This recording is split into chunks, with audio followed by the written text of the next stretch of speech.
Live from Kenmore East High School, I'm Stu Boyer along with Tom Prince as we bring you the season opening girls softball game between Wilson and Kenmore East. And Tom, this field is absolutely gorgeous.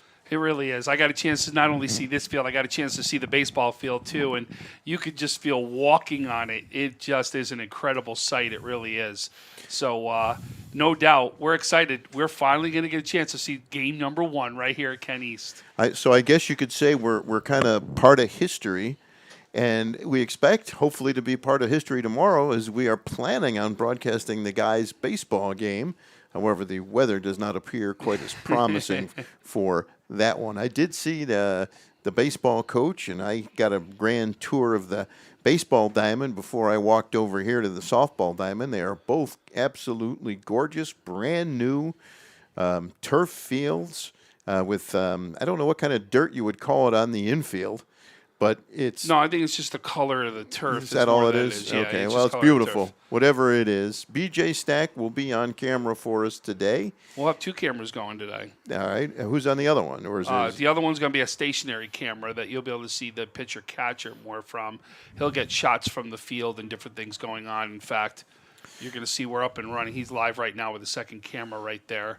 So you can see there's our 2 camera shots. Let's talk a little bit about these teams, though, right? Let's start off with Ken East. Head coach Brian Berman's assistant coach Peter King. Last year's record, they come in 8-11.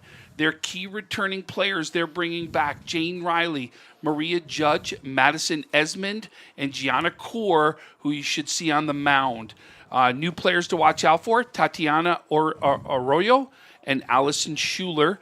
And then their big losses that they had to graduation are Gabriela Sordetto, Emma Stasio, and Layla Fisher are your players right there that they lost last year that they're going to need to fill those spots. And we'll see early on who's going to fill those spots.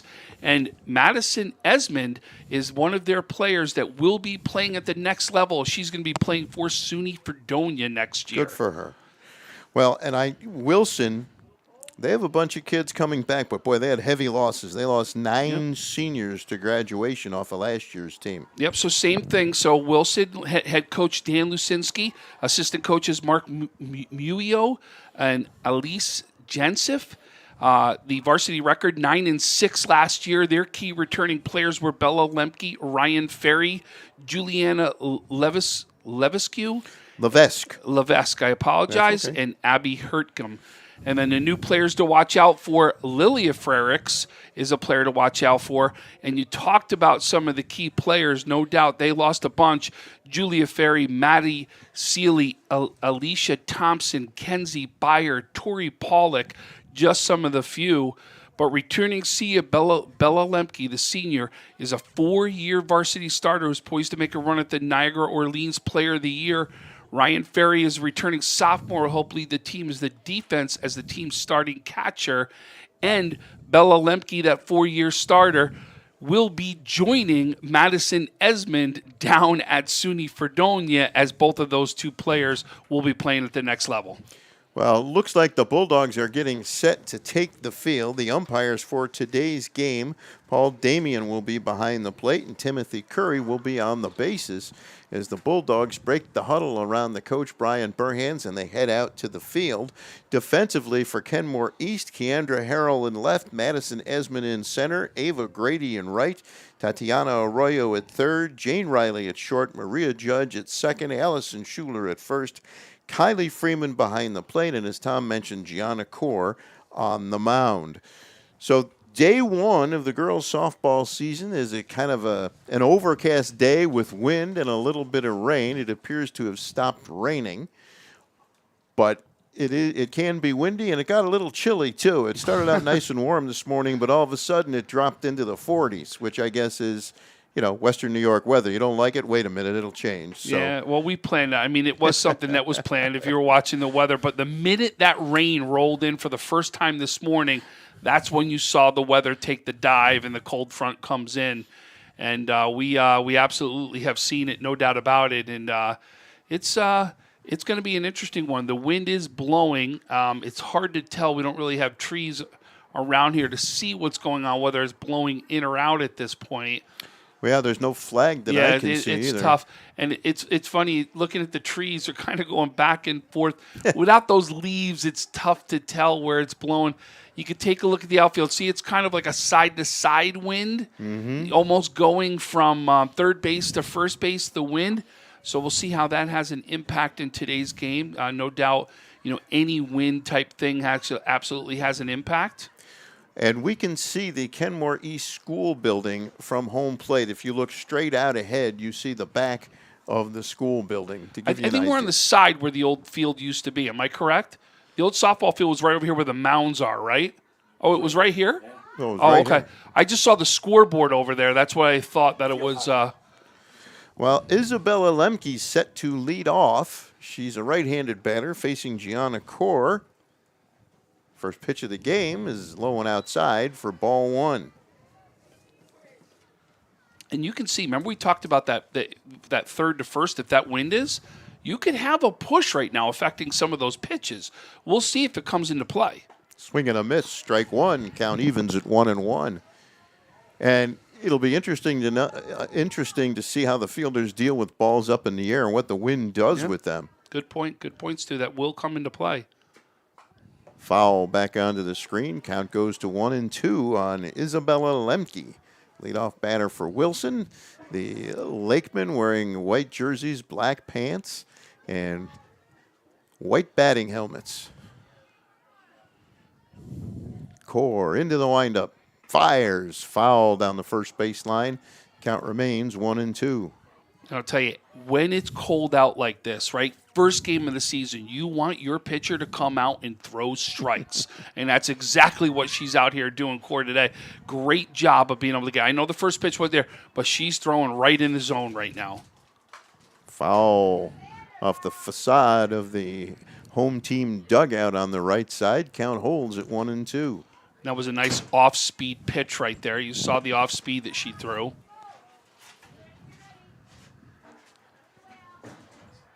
And here comes the 1-2 pitch. Swing and a miss. Strike three. Struck her out.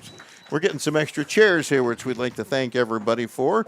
So 1 up and 1 down here in the top half of the first. And catcher Ryan Ferry will be the batter. First strikeout of the game for Kaur.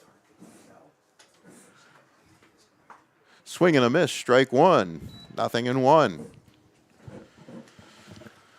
Boy, she's settling in nice, isn't she, right now? Kaur looking good right now early in this season, and that's what you want. You want your star pitcher to come out and do exactly what she's doing. Swing and a miss, strike two. 0-2 on Ferry. Ryan Ferry, the catcher for Wilson. How about this? Gianna Kaur, only a sophomore, too, right? So you got a sophomore coming out here at opening day and dealing the way she is. Down low and inside for a ball. Count goes to 1-2. Good spot. They never say they want that that third one right there down the pipe, right? Probably wanted it a little bit up off the ground right there, but no doubt at least a pitch that couldn't be driven somewhere. Down low. Count goes to 2-2. That's where she wanted that last one. That was a good pitch right there. I like that pitch, like that that spot she went for. So let's see what she does right here. See the off speed, or we see her go to that outside corner. Here's the 2-2 pitch. High fly ball between the right field. Then the right fielder goes over the head of the right fielder, Ava Grady. And the hitter-runner, Ryan Ferry, will stay at first base. She fell. She actually, I think, tripped over the base is what happened. Unfortunately, she fell rounding the base trying to go to second, which is why they're trying to make sure that she's okay right now. Well, hopefully she's all right. And Juliana Levesque, the center fielder, will bat now, with Ferry on at first. And we don't have an official score, at least I don't, but here's the pitch. Outside for a ball. And there goes the runner down to second as the catcher dropped the ball, and she's in there safely at second base is Ryan Ferry.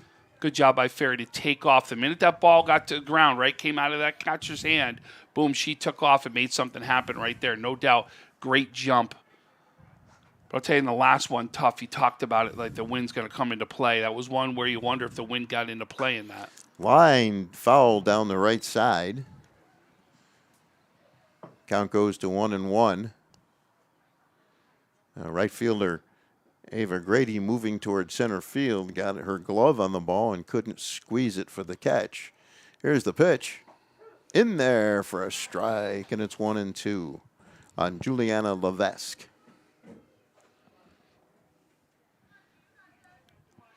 Now she steps back into the batter's box, wearing the batting gloves on both hands. The 1-2 pitch. Ooh, down low. That wasn't low by much. No. I was waiting for that right hand to go up. And again, but you saw that. Remember on the second pitch, the second time where she was trying to go for strike 3 in the last batter, right? Same spot. Swing and a miss, strike 3. Got her to swing at that outside pitch, and that'll bring up the second out of the ball game. Second strikeout for Core, and Kate Cliff is the batter, designated player. Swing and a miss, strike 1. So Gianna Core throwing a lot of strikes here in the first inning. Especially against the top of the order, too, right? And I like some off speed, going to the outside. I like the way she's going through the zone right now, moving the ball around the zone nice. Down low, ball 1. Count evens at 1-1. Ryan Ferry dancing off second base just briefly. And now Gianna Core gets set. The 1-1 pitch, way outside. Nice stop by the catcher, Kylie Freeman, to prevent that one from going back to the screen. There's not a lot of room between home plate and the backstop. So if the ball gets by her, we're going to have some interesting plays. Here's the pitch. Swing and a miss, strike 2. And we're all even at 2-2. Great job of using that outside corner. But remember, shorter distance than the boys, right? You're only talking 60 feet out here. So you get the jump, and you see the jump that Ryan Ferry's getting off there. She's going to get there pretty safely. The pitch. In there for a called strike 3. What a pitch to end the inning. No runs, no hits, 1 error, 1 left. After 1/2 inning of play, it is Wilson nothing, Kenmore East nothing. You're watching girls high school softball on Western New York Athletics.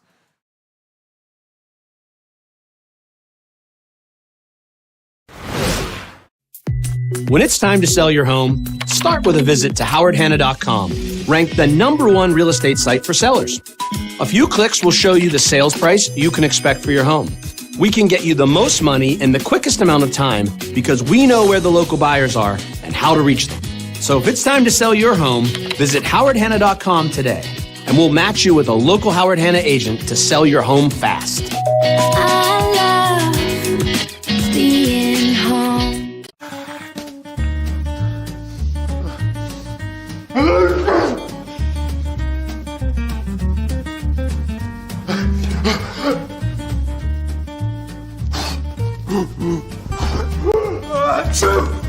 Avoiding care can lead to worse problems. Don't delay care. We're here for you. Western New York Immediate Care provides quick, quality care for non-emergent injuries and illnesses. Go to wnyImmediatecare.com for more information.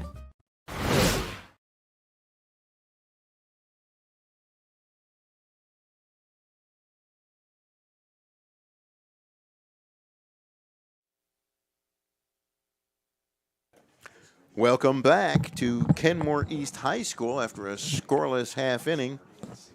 Wilson will now take the field as the Bulldogs come to bat. Abby Hertgum on the mound for the Wilson Lakemen. First 3 batters she'll face: Madison Esmond, Maria Judge, and Gianna Core. Her opposite number as a pitcher in Core, Tom.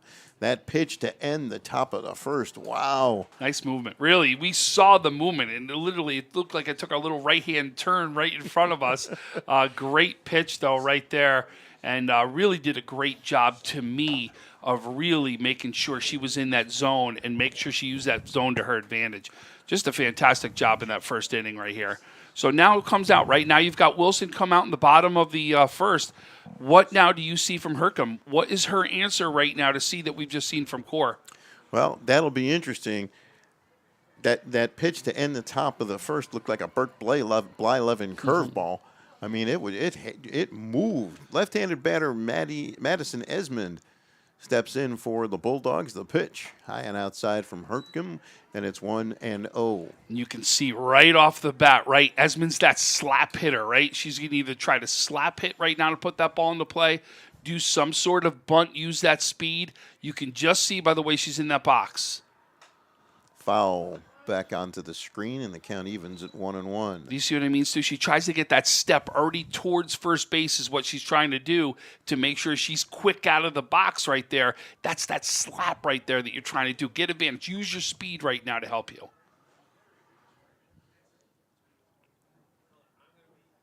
Here's the pitch. Up high for a ball. Count goes to 2-1.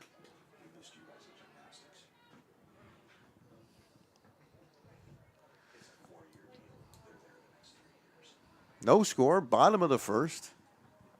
Esmond, the leadoff batter for the Bulldogs, swung on and fouled back onto the screen.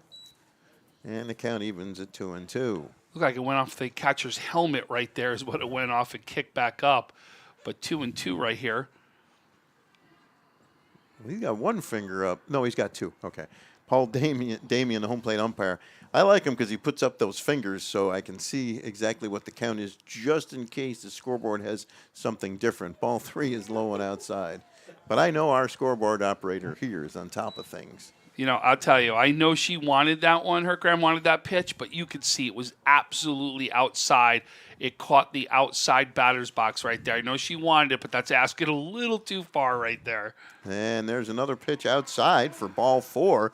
So Esmond starts the inning for Kenmore East with a base on balls. And anybody will tell you that's not a great way to start an inning if you're Abby Hertcomb. And it's funny, too, Stu. Sometimes that outside pitch is the pitch that those slap hitters are looking for, right? They want that pitch out there to go the opposite way with. Maria Judge, the second baseman, is the batter, right-handed hitter. The pitch. High and tight for a ball, 1-0. Wilson defensively, Sam Herlin in left, Juliana Levesque in center, Morgan McGinnis in right, Lila Fryricks at third, Isabella Lemke at short, Kaylin Ferry at second, Alina Adamczak at first, Ryan Ferry catching, and Abby Hertcomb on the mound. She delivers, lined into left field. That's a base hit. And Esmond will scoot around to third as the throw comes into the plate, and the runner going down to second base. Judge takes second on the throw. Some alert base running there on the Judge base hit. So Kenmore East is in business now with runners at second and third and nobody out. And now Gianna Kaur, the pitcher for Kenmore East, coming to the plate. So the Bulldogs get the first threat of the ball game. Nobody out. Runners at second and third. The pitch. In there for a strike, 0-1. First of all, that last one, Judge, what a great job. Actually put it right where the shortstop couldn't be. She was trying to cover second, worried about what we saw about the speed from Esmond going over to second base. Placed that beautifully, and then Esmond shows her speed about getting right over to third base. Doesn't stop, uses the speed. High fly ball to hit pretty deep center field, way back. And gone. A 3-run home run for Gianna Kaur, and the Bulldogs take a 3-0 lead. First home run here at Ken East goes to the pitcher right there. So she gets a little part of history. Not only is she the first starting pitcher at the new ballpark, she hits the first home run in history. A 3-run blast, and the Bulldogs take a 3-0 lead. That one straight away center field. You know, we talked about, does the wind have a play? Now, listen, I thought that was a blast right off the bat, right? No doubt about it. But I'll tell you, it held up there real nice. So you wonder, we already saw, remember the hit in the first inning there by Wilson over to the right field. It absolutely held up in the air. So you're wondering if that wind is going to have a play on any of those fly balls out there today. Jane Riley, the shortstop, is the batter. As the Bulldogs have jumped out to an early 3-0 lead. Pitch is high and away. Ball 1-0. If one of these pitchers gets in trouble, it'll be interesting because the rosters are not lengthy. There's like 13 on each roster. But what you'll see, Stu, when that happens, a position player will come in and somebody will go out to the positional player right there. High and away for ball 2. and it's 2-0. You even see that even on, it doesn't matter whether it's baseball or softball. We see that especially because a lot of the top players that are pitchers in high school are also some sort of positional player. Ball 3 is high and away, 3-0. Hertcomb still looking for the first out of the inning here. Gianna Core bringing the crowd to its feet with a 3-run home run here in the bottom of the first. Here's the pitch. High and outside. Ball 4. Second walk of the inning. First one came around to score, and that'll bring up Kylie Freeman as the batter. Now, I'm shocked I have not seen anybody go after that ball right now because that is the first home run here. And I'm seeing it still sitting right out there. You can see the green of it. You see it because it's a different color? Straight ahead right out there is where you can see the ball. Here's the pitch to Freeman. A little bit high and outside, 1-0. That's 5 straight balls thrown by Hertcomb. Do you think that ball's got a little dent in it, on the side? It may have a black mark on there. Okay. I'll tell you that from that bat. I'll tell you, no doubt it's got some sort of mark on it. The pitch. Runner going. Throw down to second is not in time, and it's a stolen base for Jane Riley. Your runner on second is Kenmore East with the lead.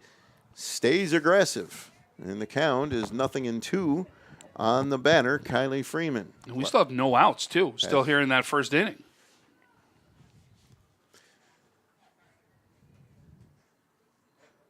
Hertcomb fires. And the ball gets past the catcher, and going down to third base is Riley. So a walk, a stolen base, and a wild pitch or a pass ball, depending on how it's scored. And now we have a 3-0 count on the batter, Freeman. Tough first inning so far for Hertcomb. Here's the pitch. That's in there for a strike to make it 3-1. You always want to see what your pitcher's adjustment's going to be after that home run, too, right? After that happens. And this early in the season, right? So, listen, Hertcomb, just settle in. Throw strikes. Do what you were doing, right? It was a good player, hit a home run. No big deal. Now make your adjustment. The pitch. Ooh, high and tight for ball 4. And Freeman draws the third walk of the inning. So runners at first and third. Still nobody out for first baseman Allison Schuler. And she will bat right-handed. And you got to think, I'm almost wondering, I'll be surprised if the runner doesn't take off on this one. Well, pitch is chopped foul at home plate, 0-1. Surprisingly, she did not go. Especially with no outs, you know what I mean? Just get that fourth, try to get that fourth run. Either you're going to give me that spot out there at second, or I'm going to come home and try to get another run right here. And, you got to make a good throw or put a play on to cut the ball off at the mound. You got to do something. You're already down 3-0. You don't want to fall any further behind. I think they're going to go with a pinch runner. I think that's what Coach is doing right now. A pinch runner is about to come into the game. All right, that looks like number 10. And let's see. It looks like it's Grace Wilkinson is coming into the game, the senior outfielder. So 0-1 on the batter, Schuler. Runners at first and third. Again, you wonder if you're going to have a re-entry happen right back here, but we'll see how that is. But I'm telling you, I'll be shocked that she's not in here right now to take off over to second base. Oh, I think you're quite right. Pitch is high and away. There's no movement from the runner, somewhat surprisingly. And count goes to 1-1 on Schuler. The pitch. Bounced right back to the pitcher. Hertcomb knocks it down, picks it up, throws just in time to first base as Freeman goes down to second. And finally, we have the first out of the inning. Goes 1-3, pitcher to the first baseman. Runners now on at second and third. Hertcomb knocked it down, bobbled it, picked it up, and threw it over to first base to Adamczak for the first out of the inning. The threat continues, though. Runners on at second and third with one away. Right fielder Ava Grady is the batter.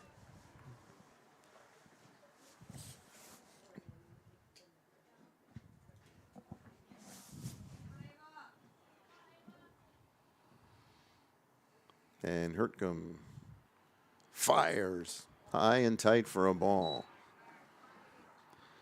This, no doubt, though, was the start Ken East was looking for here early today in the first inning. Well, yeah, they've already got 3 in, and they have a chance to get some more. Grady, the batter, the pitch, outside.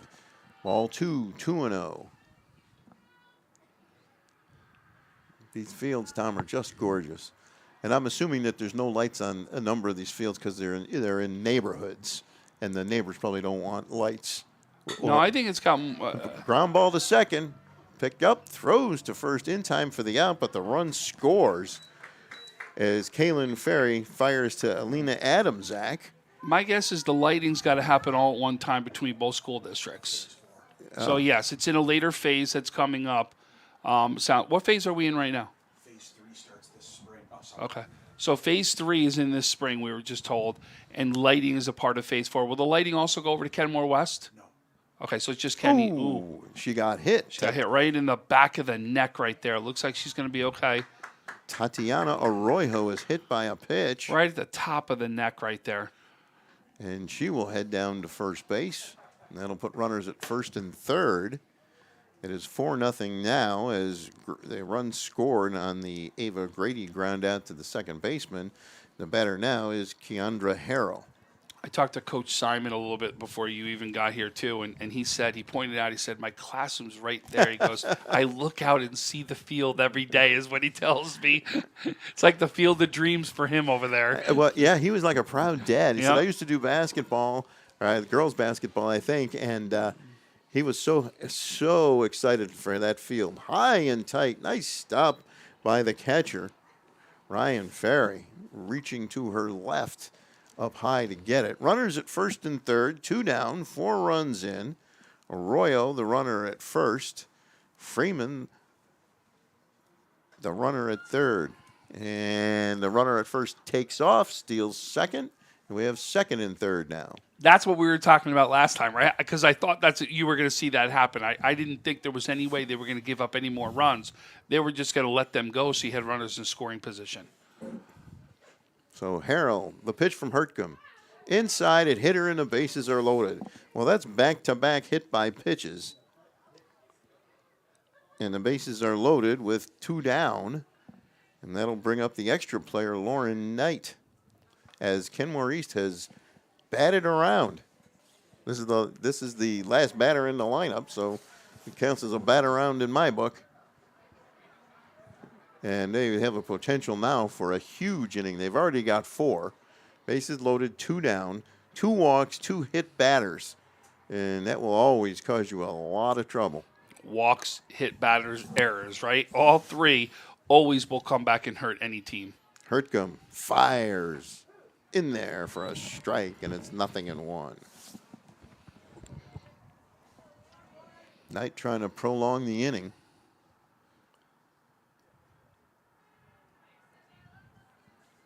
The pitch.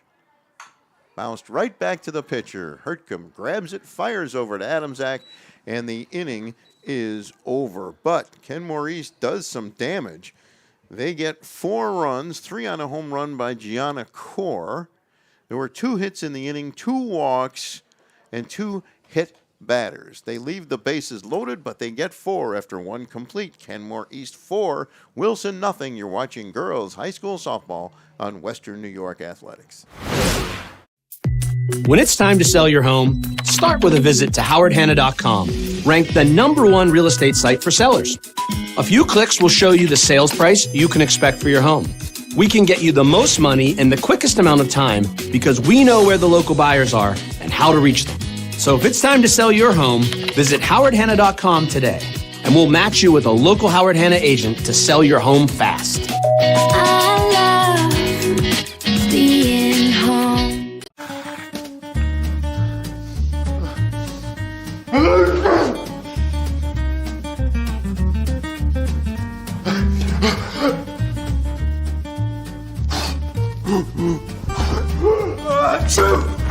Avoiding care can lead to worse problems. Don't delay care. We're here for you. Western New York Immediate Care provides quick, quality care for non-emergent injuries and illnesses. Go to WNYimmediatecare.com for more information.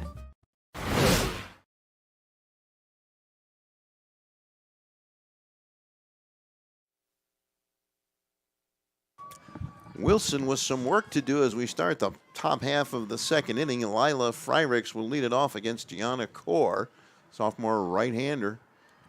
The pitch. Swing and a miss. Strike one. 0-1.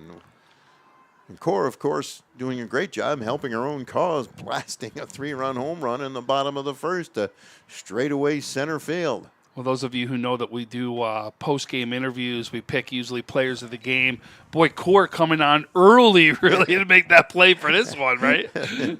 Foul back onto the screen, and the count goes to 0-2. I can't imagine what you would mean by that, Tom. 0-2 on Lila Fryricks. The pitch. Whoa, that was close. It's ball one. Old Damien said it was a ball, so it's a ball. You're not going to get much closer than that. Yeah, that was. I thought that caught the corner myself. I did too, right? And I give her a lot of credit for not swinging at it. Here's the 1-2 pitch. Foul back onto the. Oh, she struck out. She missed. Throw down to first. Kylie Freeman picks it up, throws to Allison Schuler, and there's the first out of the top half of the second inning. So that's a strikeout and a putout for the first baseman, and the putout goes 2-3. And Kaylin Ferry will be the batter, another right-hander against Gianna Core. Good job of staying calm right there. You know you're going to get the bounce off the concrete, get the bounce, get it right there over to first. Great job. Pitch is down low for a ball, 1-0. That's what I was talking about. Not a lot of distance between home plate and the backstop. There was a good example there, and it was a nice play by Freeman to Schuler, as you said, staying calm. Here's the pitch. Down low and inside, ball 2-0 to Kaylin Ferry. And right now, as we speak, the boys are not their first game in essence of, in other words, that counts. Tomorrow was their first game that counts. So right now it's a scrimmage over there with with Sweet Home is who Ken East is playing over there. Oh, and that's why Coach Simon asked me if I was there for Sweet Home. I said, no, I was here for the girls. Ball 3 is outside. It's 3-0 on Kaylin Ferry. But I think he's already planning that there's going to be a good chance that the game we're supposed to do tomorrow is not going to happen. Pitch is in there for a strike, and it's 3-1. Nobody on. One out. Top of the second. 4-0 Kenmore East. But I'll tell you this. They're talking about it being in the 30s. So when I first... Swing and a miss.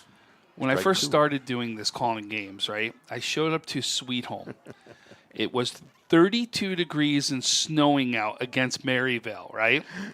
The kid throws a perfect game in the middle of the snowstorm. And I got to say, it's in the middle. I don't want a snowstorm, but it was snowing out, right? Oh, my God. So, but I got a chance to actually see one of the best pitching performances, right, in a game, and it was in that 30-degree range, and it was snowing out. Oh, my God.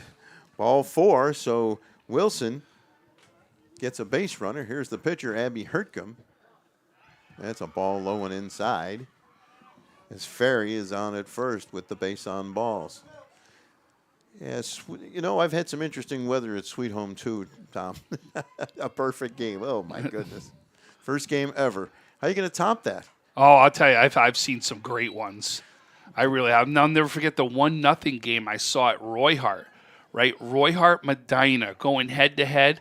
The pitcher, Brunning, right, is throwing 9 innings of shutout ball he's thrown, and then hits a home run to left field to win it in the bottom of the 9th. That's awesome. Swing and a miss, and it's 1-2 on Hertcomb, with Ferry, the runner, staying at first. We talk about just, some of the big games like that, but what about when we with the Depew game, the girls' game we did, right? Oh, my goodness. What about watching that catcher, Mia Vanelli, right? And she's still hitting them that I think they haven't landed.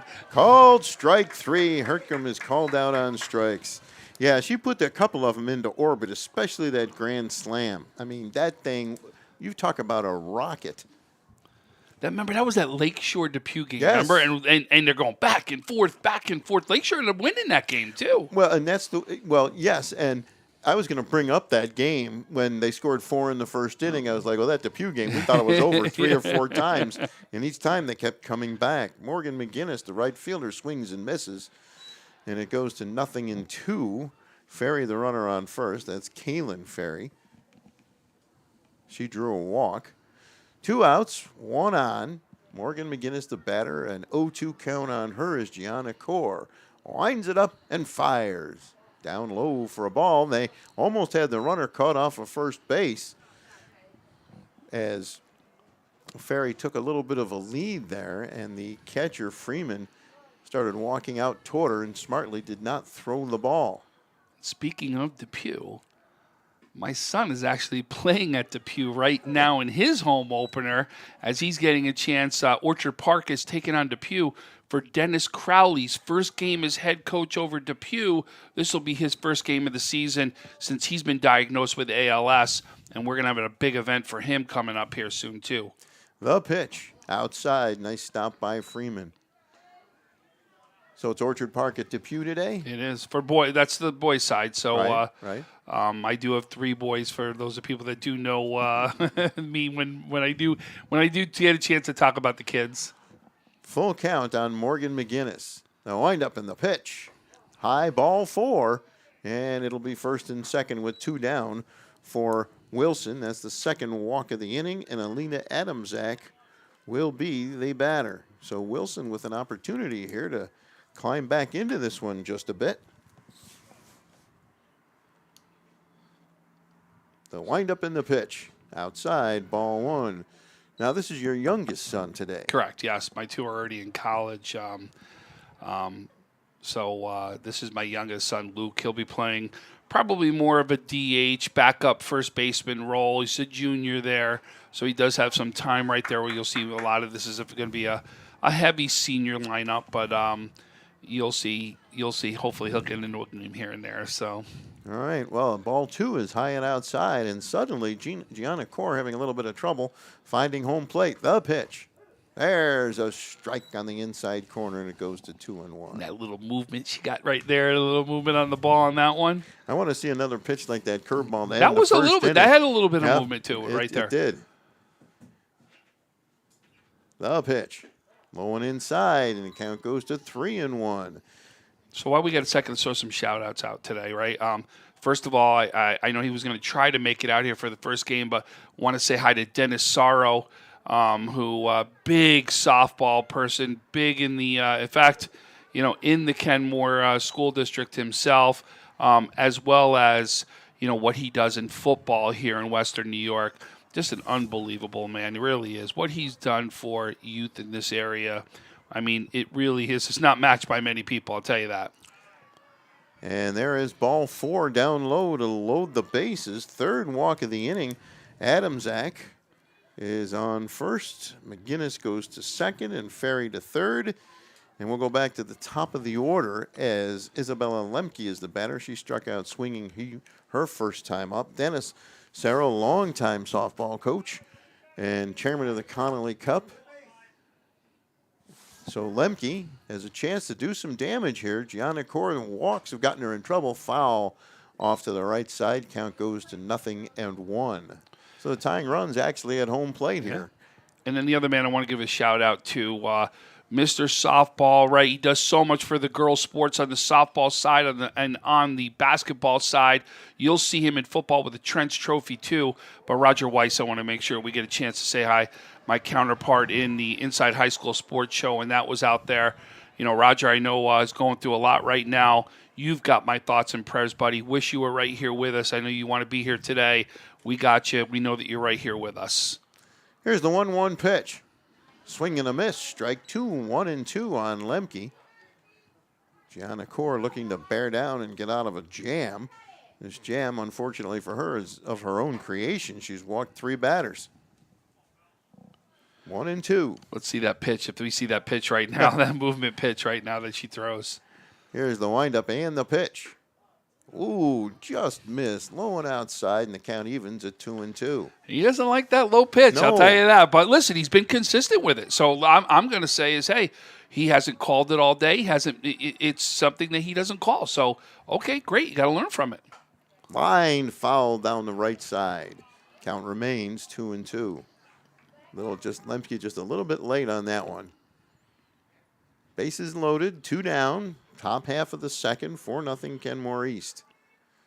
3 of those runs coming on a home run by Gianna Core, the pitcher, as she's trying to work her way out of this jam. Down low for a ball, and the count is full at 3-2.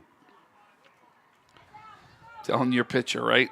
I see exactly where that pitch is going, right? You're looking at a spot to drive it right now. The windup and the pitch. Called strike 3 on the outside corner, and the inning is over. Core bears down, strikes out Lemke to end the top half of the second inning. After an inning and a half, Kenmore East 4, Wilson nothing. You're watching girls high school softball on Western New York Athletics. When it's time to sell your home, start with a visit to howardhanna.com, ranked the #1 real estate site for sellers. A few clicks will show you the sales price you can expect for your home. We can get you the most money in the quickest amount of time because we know where the local buyers are and how to reach them. So if it's time to sell your home, visit howardhanna.com today, and we'll match you with a local Howard Hanna agent to sell your home fast. I love being home.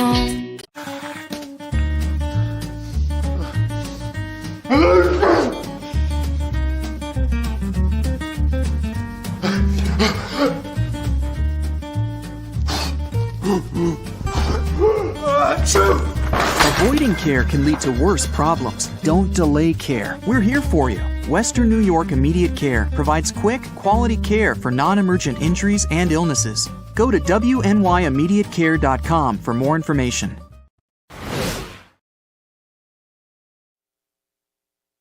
Welcome back to Kenmore East High School. I want to remind everybody that coming up tomorrow night at 6 o'clock, the American Legion VFW on Delaware Avenue, they will hold a meat raffle.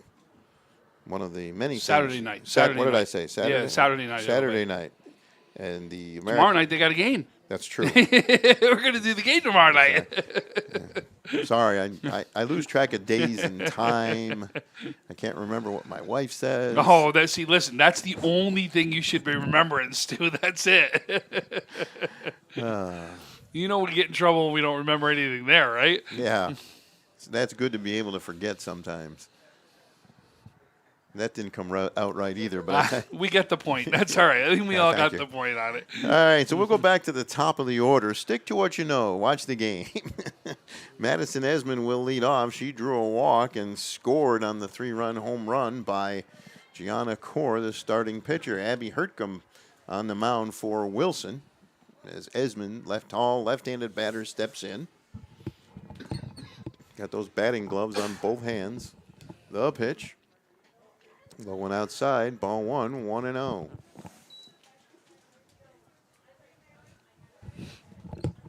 Well, you and I have baseball tomorrow, Tom, and you and I also have some lacrosse next week, too. Boys lacrosse at Will East, the pitch. No, that's not me. That's not you? Oh, it's you, Francis. I thought you said I was doing that with Tom. Didn't you say? These games are with Tom. Oh, I knew that. Oh, all right. Well, Francis Beck and I will have lacrosse next Tuesday from Williamsville East. Eventually, I'll get this figured out. Listen, if I go do a lacrosse game right now, these softball and baseball people are going to kill me if I go do that, right? Short pop up to the shortstop. Isabella Lemke makes the catch, and that's the first out of the inning. It was funny because I was kind of surprised when I thought Francis said you were doing lacrosse. Well, that's funny because Tom's not really a hockey guy. Lacrosse is a little more similar to hockey, so maybe he doesn't, I actually enjoy lacrosse. Lacrosse is a great sport, and we know a lot. In fact, a lot of baseball players, when they start deciding what sport they're going to go to, gravitate towards lacrosse too. I love the sport actually, but I got into this in the very beginning. The whole thing, when I got into this, it was about getting into it for baseball, and to me, softball was the easy crossover there to bring in. Maria Judge skies one to deep center field, and it's caught at the wall. Juliana Levesque puts the glove up and makes the catch to take extra bases away from Maria Judge, and there's 2 up and 2 down here in the bottom half of the second inning, and now Gianna Core comes up. That's a shot by an 8th grader, by the way. That's an 8th grader who just hit that bomb out there, by the way. And Core batting left-handed. She throws right, and she's batting left-handed. 2 outs, nobody on, bottom of the second. Hertcomb looking to get out of here without any trouble. Pitches outside, ball 1, 1-0. You wonder if she's going to give her even a good pitch right now, especially knowing that she's already hit one already. And the last ball was hit pretty hard, too. Again, and Judge actually got on. If you remember, she hit the first hit of the game. Yep. That we talked about. Yep. The pitch. Bounced on the ground, and the first baseman picks it up, steps on the bag. Alina Adamczak gets the put out, and the inning is over. 3 up, 3 down, no runs, no hits, no errors, nobody left. At the end of 2 complete, Kenmore East 4, Wilson nothing, and you are watching girls high school high school softball on Western New York Athletics. When it's time to sell your home, start with a visit to howardhanna.com, ranked the #1 real estate site for sellers. A few clicks will show you the sales price you can expect for your home. We can get you the most money in the quickest amount of time because we know where the local buyers are and how to reach them. So if it's time to sell your home, visit howardhanna.com today, and we'll match you with a local Howard Hanna agent to sell your home fast. I love being home.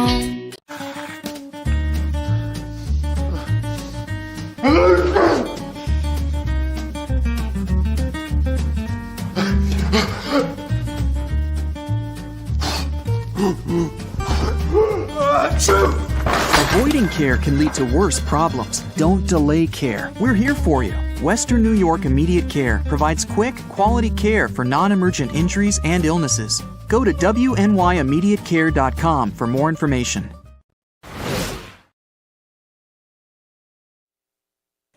Top half of the 3rd inning here at Kenmore East. The Bulldogs leading the Wilson Lakemen by a score of 4-0. Ryan Ferry, Juliana Levesque, and Kate Cliff, the first 3 batters to bat against Gianna Core here in the top half of the 3rd inning. So Gianna Core back out on the mound. Ryan Ferry was safe on an error by the right fielder in the top of the 1st. The windup and the pitch. Down low for a ball, 1-0. Now, Tom, there are pitch count limits for the boys in baseball, correct? Correct. Now, there are no pitch count limits for the girls in softball. Nope. Also correct? They can pitch every game, every inning. Swing and a miss. Strike 1, 1-1. Totally different, arm angle, totally different, in action. And no, there's no limits on anything with the girls when it comes to pitching. The pitch. Popped into, what a diving effort, and it's going to drop for a hit. Great effort there by Maria Judge, ranging far toward the first base bag with the glove out. She fell down, got a glove on it, and it came out. The ball did when she hit the ground. She threw it over to Allison Schuler, but it was too late. And Ryan Ferry starts the top of the 3rd with a base hit. Judge is an 8th grader playing like a senior out here. Pitch is down low for a ball, 1-0. Great effort there. She almost made a spectacular play. Levesque, the batter, the pitch. Lined into that Kenmore East dugout. Look out. Get out of the way there, folks. It looked like it just went right off the fence, so we were lucky. They were luckier than Yeah, us. well, because we've seen even the ones that are blocked off. You have an opening at one point, gets into that opening, anything happens inside that dugout then. And the ball is always going to find that opening. It really does. Right? You could have an 8-inch opening and it would find it. Line just foul down the first base side. And that'll make it a 1-2 count on Levesque, who struck out swinging her first time up. Top of the 3rd, Wilson has the lead batter on at first base. They threatened in the last inning but could not score. The pitch. And runner goes down to second, and she's in with a stolen base is Ryan Ferry. And the pitch was a ball to even the count at 2-2. Core wants to know where that one missed. I'll tell you that. She thought she's still out there shrugging her shoulders going, I don't get it. That was a strike. I see that. You see how she put the hand up and she's motioning to the umpire. Was inside, it was outside. Good for her. The pitch. Swing and a miss. Strike 3. Well, doesn't matter where that one was because she swung and missed, right? And that's the second time that Levesque has gone in the glove, and that'll bring up the designated player. Kate Cliff, the pitch. Swing and a miss. foul ball. Actually, it was tipped as the runner, Ferry, got halfway between second and third. Cliff struck out her first time up. 0-1. The pitch. High pop-up. It's going to drop for a base hit into center field. And here comes the throw to third, and it's not in time as Ferry gets to third, and Cliff is safe at first on the base hit. So the center fielder, Madison Esmond, picked it up, fired over Arroyo, but it was too late as the runner, Ferry, was in with a slide. And now Wilson has a threat going here. Lila Fryricks is the batter. Down low for a ball. There goes the runner to second base. There's a stolen base by Cliff. And now they have two runners in scoring position with just one away. Gianna Core pitching to Lila Fryricks. The pitch. In there for a strike, and that was a beauty. That was like the pitch in the first inning. Mesmerizing. 1-1. What a pitch. The pitch. Swung on and missed. Strike two. 1-2. Excuse me there. Gianna Core. Oh, she's got something special in her arsenal with that pitch. Runners at second and third. 1-2 on the batter. Fryricks. The pitch. Down low, and the count evens at 2-2. So Dennis Sardo was listening, by the way, and he had sent me a text, and it was about the wind chill factors, that the wind chill factors does come in a game or whether they need to cancel a game or not. Swing and a miss, strike three. The second strikeout of the inning, and Fryricks is retired, and that'll leave it up to Kaylin Ferry for Wilson with second and third and two outs here in the top of the third. See, Dennis has all kinds of knowledge. Oh, he listen, that's the man. You want to know something? That's the man to go to right there, no doubt about it. Ball one is low, 1-0 on Kaylin Ferry. And it looks like, I mean, ultimately, once it hit the wind chill hits 10 degrees or less is ultimately when it's you're going to really start getting into different things. There's that hook. Yeah, that one missed, though, and it's 2-0.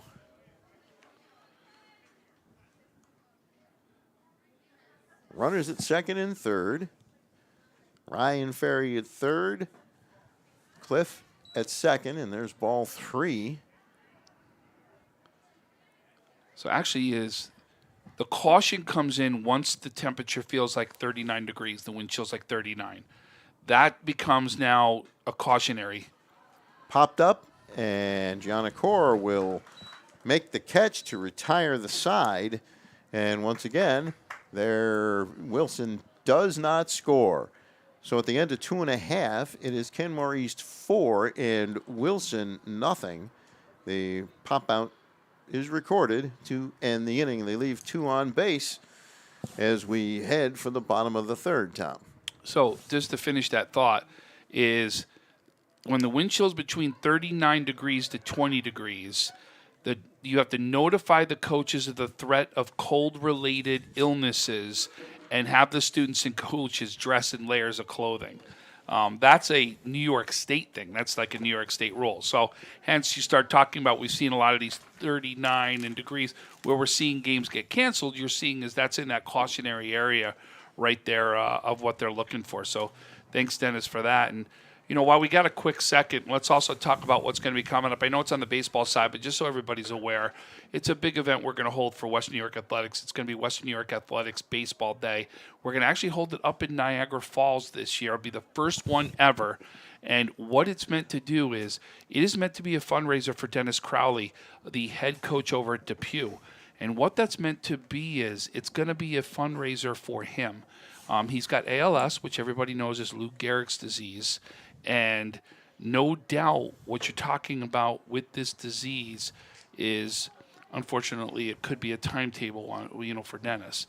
And this fundraiser is meant to help him and his family out right now with the things that are going on. He just had to get a new house. He just had to get, the entire house done so he could be able to get around. Who knows? He's not in a wheelchair yet, but he is with a cane, you'll see. But there are so many things that Dennis has done for the Western New York community that this is a chance now for the baseball community and hopefully the softball community to really come and help a gentleman like this out for everything that he's done for Western New York. And it'll be April 30th at Niagara Falls. We're going to have 8 games that day. So 16 teams will be represented from the Monsignor Martin as well as Section 6 out at Niagara Falls. We have Depew, Gowanda. We have Niagara Falls and Nichols kick it off. We've got West Seneca West versus City Honors. Hamburg's going to take on St. Mary's. Orchard Park's going to take on St. Francis. You've got St. Joe's is going to take on Williamsville East. Will North is going to take on Iroquois.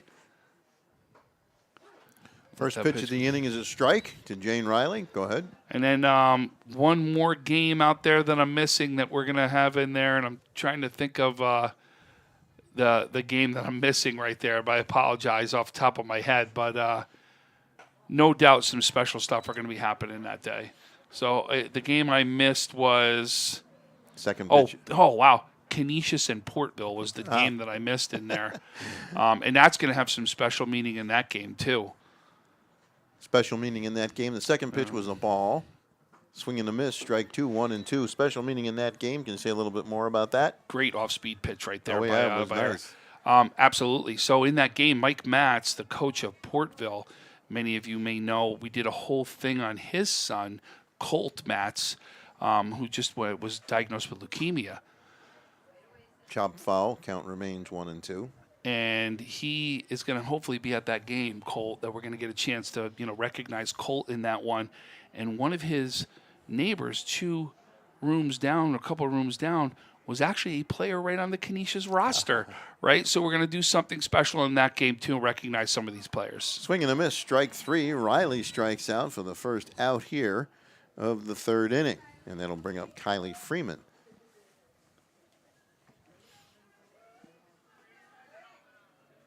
Eight games, that ought to be quite a day.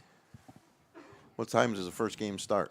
Well, opening ceremonies will be 10 o'clock. Then it goes 10:30, 1, 3:30, and 6. Freeman takes a ball low and away, and it's 1-0. And that's Saturday, April 30th? Yep, at Niagara Falls. Freeman walked her first time up. She was stranded at second base. Hertcomb into the windup, and the pitch is... That one got away from her. Looked like her hand almost hit her leg there, and it's a ball low and outside, and makes it 2-0. Well, listen, I'll tell you, ever since, it looks like it's calmed down weather-wise out there. I mean, the wind obviously is still blowing. We can see the nets blowing in front of us. Well, we can see a little sunshine now, too, Yep. as the pitch is outside for a ball, and that'll make it 3-0. And we all know that sun can do just even the littlest thing to help temperatures out. 3-0 on Kylie Freeman.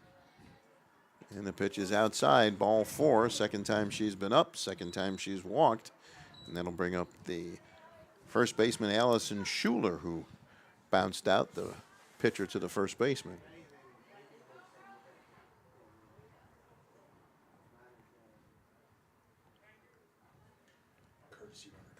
And we got the courtesy runner comes back in. Is that Lauren Knight again? I believe that might be Knight. Check in a second as Freeman awaits the pitch from Hertcomb. That's in there for a strike. Good pitch there. Nice pitch. I'll tell you the one thing Hercombe has liked to do today and really has been trying, and you see she goes after, is those outside corners. She really likes focusing on the corner. Look at your catcher right now. Set up. She's going right for that outside corner. And the pitch is inside. Grace Wilkinson is the designated runner. Schuler, the batter, 1 out, 1 on. Bottom of the 3rd, 4-0. Kenmore East leading Wilson.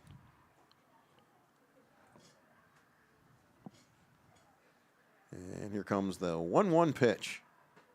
In there for a strike, and the count goes to 1-2. Well, Hercombe had that really, really tough first inning, and she retired 5 in a row before the walk to Freeman. And here's the pitch to Schuler. Line drive, base hit into center field. Wilkinson will turn the corner and head for third. And she's there standing up. Well, it looked like at first she wasn't going to go, and then all of a sudden she turned on the Jets, so it's 1st and 3rd with 1 away. Some great base running there as Schuler gets a base hit and Wilkinson goes to 3rd. Nice line drive shot, though, right up the middle, right? It's exactly what you want from your hitter, straight up the middle right there. Great piece of hitting. Ava Grady, the right fielder, bounced out to the second baseman her first time up. 1 out, runners on the corners. Kenmore East looking to add to that 4-0 lead. The pitch, high and outside, ball 1, 1-0 on Ava Grady. Let's see if coach is aggressive right here. Are we going to get a pinch? Nope. No, I think the They're catcher going to just talk. Yeah, I wonder if they're going to talk right now. They see something. You wonder if they're talking about what they're going to do if the steal happens. Yeah, if the runner from first takes off, do you cut off the throw? How Yeah, you gonna play listen. it? As far as I'm concerned at this point, if I'm coaching right now, I'm definitely going to be aggressive, go to steal. I want that 5th run, just something that, God forbid, a grand slam happens, it takes me out of that, out of that mix. But I'm going to still give up the out for the run right now. Here's the pitch. Low and inside. Nice stop by the catcher, Ryan Ferry. And the count goes to 2-0. We're in the bottom of the 3rd, 4-0 Kenmore East. With 1 out and runners at 1st and 3rd, and Eva Grady, the batter. She's ahead in the count 2-0. Abby Hertcomb winds it up and fires. Outside, ball 3. Ferry had that arm cocked, ready to fire. Let's see if she's got the take sign right here.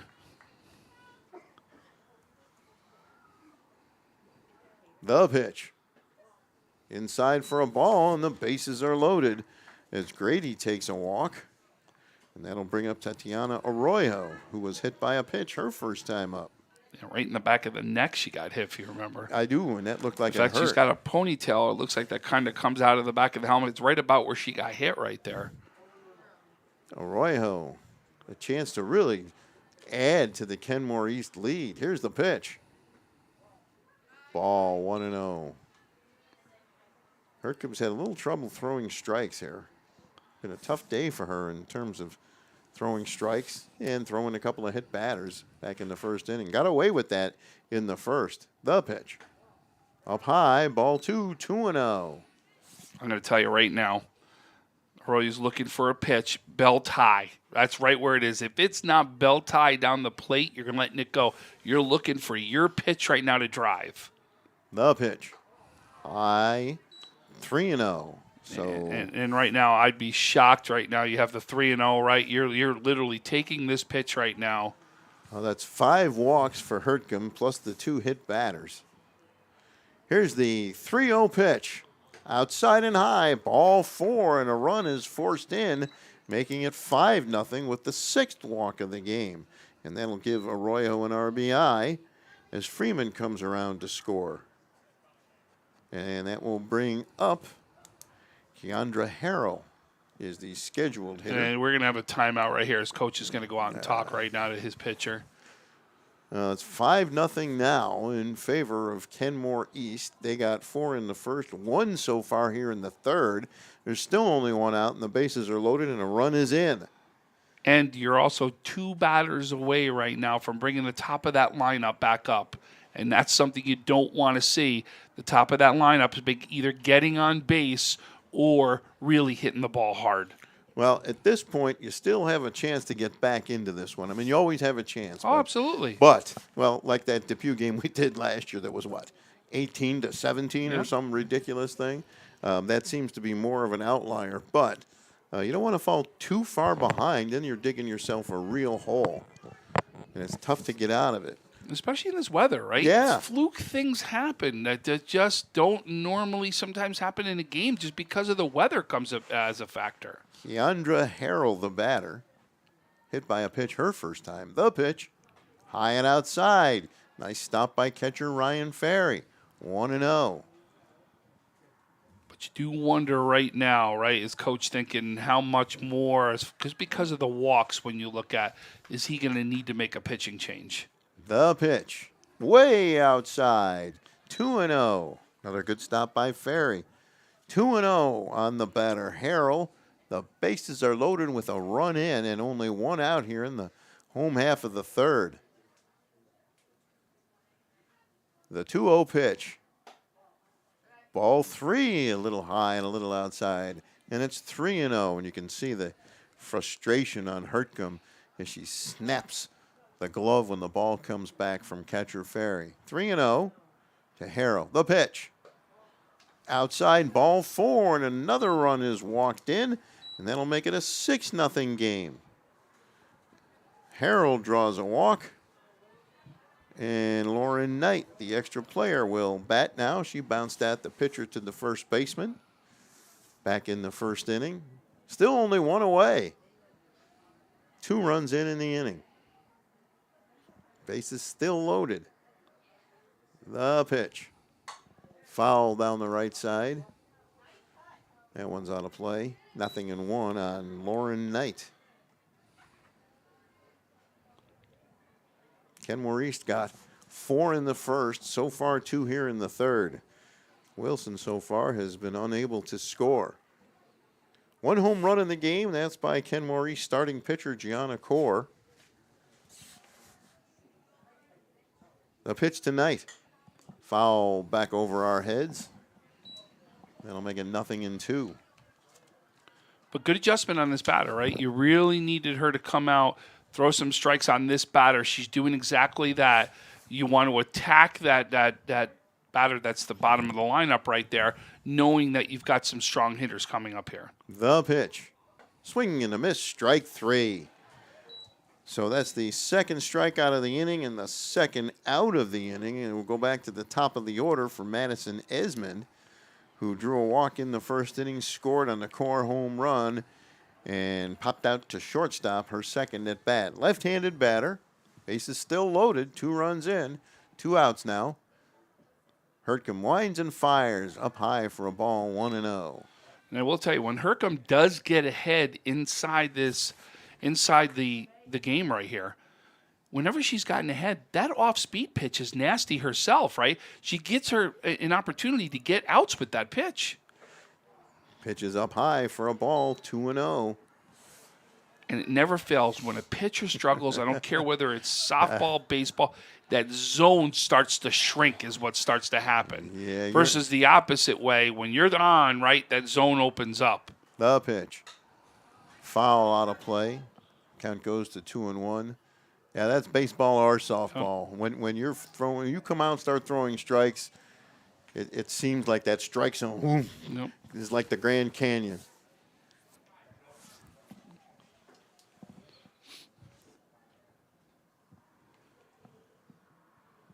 Two and one on Esmond.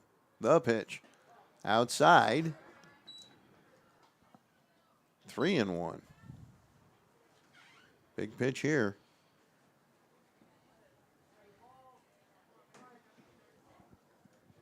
This is where, again, that belt high fastball is what you're looking for.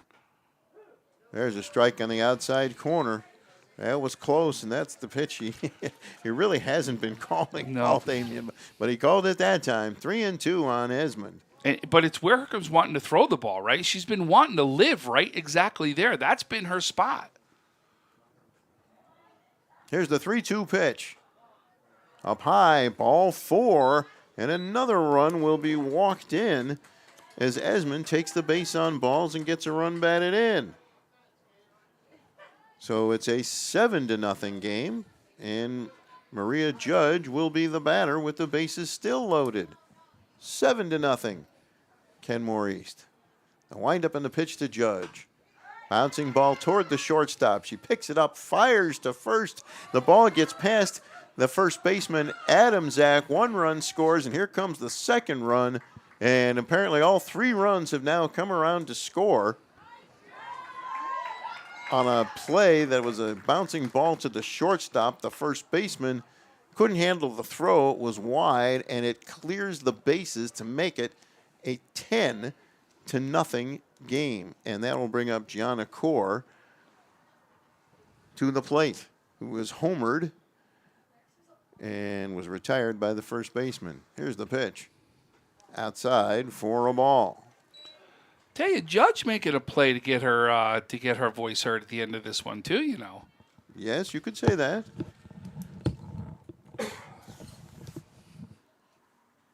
Cora is homered once in this game, the only home run. Inside for a ball, and it goes to 2-0. A 10-0 game here in favor of Kenmore East. So if the score stays this way, they will inaugurate their new stadium with a big W. But there's a long way to go. Hertcomb fires up high for a ball, 3-0.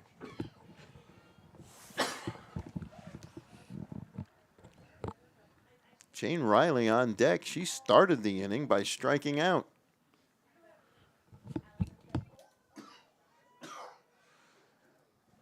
Here's the pitch. Low and outside, ball 4, another walk. And at least that time a run does not score. And here comes Jane Riley, the batter. And since they've batted around, I have no room on my score sheet, so I'll have to figure something out. Cross out the one and make it say Yeah, but then it screws everything up. Well, that's what I gotta do. The pitch. Way outside. Nice stop by Ryan Ferry. Throw down to third to slide the tag. Safe at third is Maria Judge. He just threw the ball away, and now they're going to hold up. And the other runner, Cora, goes down to second base.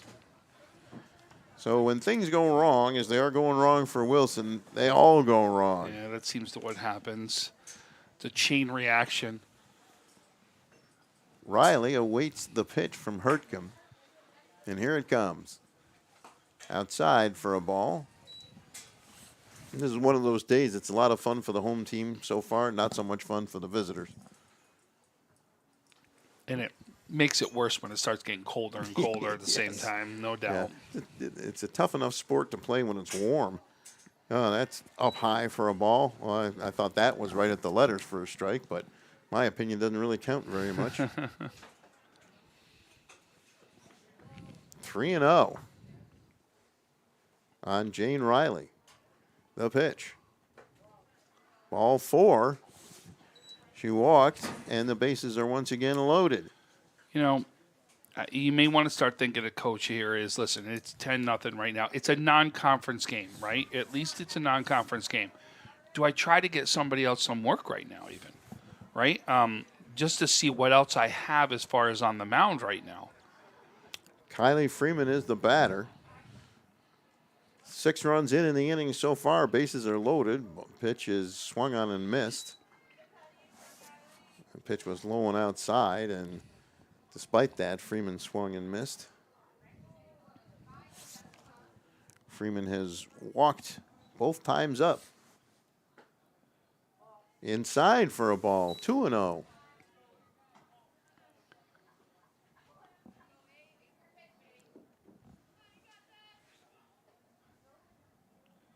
One and one on Kylie Freeman. Bases loaded, the pitch, way outside, 2-0. 2-1, excuse me. You can even see the Wilson fielders right now, even the outfielders. Boy, that wind, you can see like hair moving. You know what I mean? Like it's blowing out there right now. It really is. And it's not any warmer than when we started, that's for sure. The pitch. Lined into left field, just foul. Oh, that was big trouble. If it had gone 6 feet to the right and was a fair ball, that would have cleared the bases. Instead, it's a foul ball, and the count goes to 2-2. Just missed. 3 more coming around to score, because that left fielder, Sam Herlin, would have had to run it down before anything could have happened. Here's the 2-2 pitch. Hertcomb wants to get out of the inning without any further damage. Ball 3. And it's 3-2. Freeman dropped the bat thinking perhaps it was ball 4, but it was not. Count is full.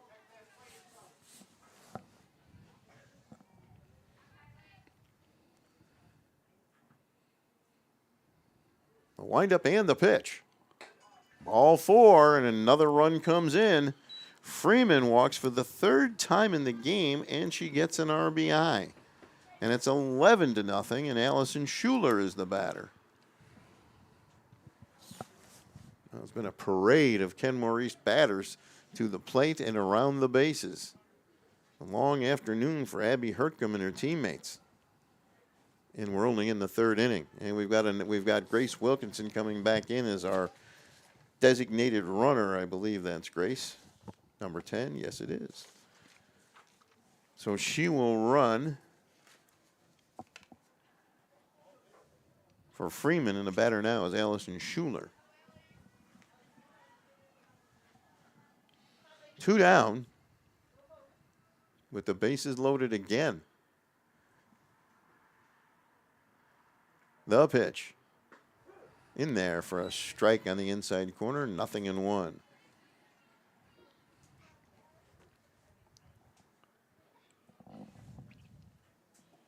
Schuler grounded out to the pitcher back in the first inning and got a base hit and scored. There's a foul back onto the screen in this inning, which has been a long inning. Oh, they called her out? Oh, runner left early. Oh, one of the runners left the base early, and the inning finally comes to an end. But they get 7 runs, and after 3 complete, Kenmore East leads Wilson 11-0, and you're watching girls high school softball on Western New York Athletics. When it's time to sell your home, start with a visit to howardhanna.com, ranked the #1 real estate site for sellers. A few clicks will show you the sales price you can expect for your home. We can get you the most money in the quickest amount of time because we know where the local buyers are and how to reach them. So if it's time to sell your home, visit howardhanna.com today, and we'll match you with a local Howard Hanna agent to sell your home fast. I love being home.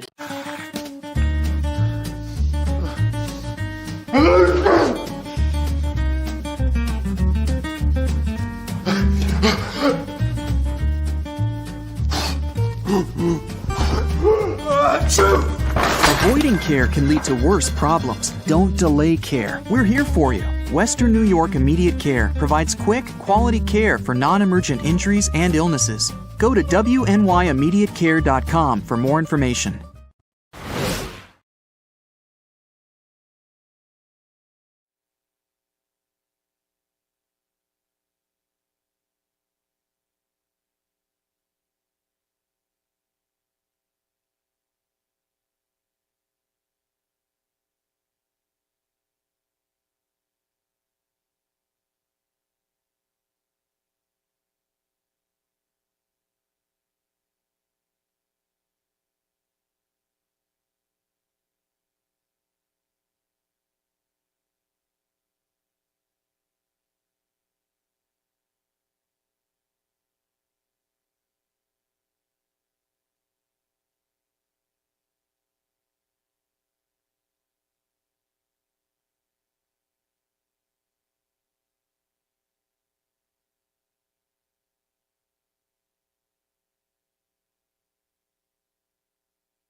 Well, lots of changes for Kenmore East. Maria Judge goes to left field. Maria Costanzo goes to center field. Madison Esmond goes to second base. Lauren Knight goes to first. And Ava Grady is no longer in right field. We're trying to get a line on who is in right field, but leading off will be the pitcher scheduled to lead off is Abby Hertcomb, as she will lead off for Wilson as the Lakemen trail 11-0 here in the top of the fourth. Gianna Core still pitching for Kenmore East. Pitches outside for a ball, 1-0. So, And I think we're going to see some Wilson changes too, because Coach was out there talking to Blue and had a lineup card. the pitch. Low and inside, 2-0. So Core, first two pitches of the inning are balls.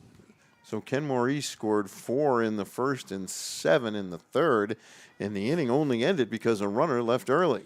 Pitches high and outside for a ball, 3-0. And that was a long inning for her to be in the dugout. I wonder if the baseball game is over there. I don't see anybody going out. I see if you look beyond, if you look through the fence, you see players, but doesn't look like they're doing They're both much. in the dugouts. Yeah. Well, there's a pitch for ball 4, and Hertcomb starts the inning with a walk. So Core walks the leadoff batter, and that'll bring up Morgan McGinnis. And McGinnis walked her first time up. The pitch. Down low for a ball. 1-0. Lauren Knight playing first base now for Kenmore East. Core winds it up and fires. There's another ball, and the pitch gets back to the screen, and Hertcomb will go down to second base as the catcher, Kylie Freeman, couldn't stop that one. So McGinnis will have a chance to knock in a run and maybe get Wilson on the board. Trailing 11-0. So far, it's been a long afternoon for Wilson. The pitch. Outside, ball 3, 3-0. So Gianna Core struggling a bit here in the top half of the fourth inning.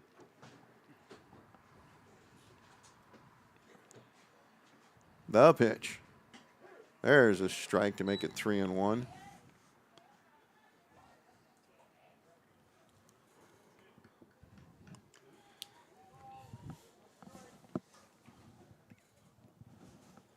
The pitch down low. Oh, in there for a strike. I thought that was a little bit low, but he called it a strike to make it a full count on Morgan McGinnis. So that right fielder is Grace Wilkinson, who's actually out in right field.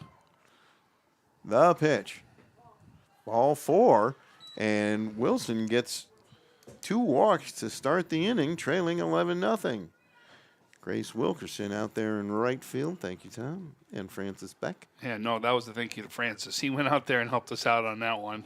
Well, thank you, Francis. I just heard it first, that's all. The batter now is Alina Adamczak, the first baseman for Wilson. So the Lakemen with a big hill to climb, but they have 2 on with nobody out here in the top half of the fourth inning. The pitch. Ball 2, 2-0, and all of a sudden Gianna Core really having trouble throwing strikes.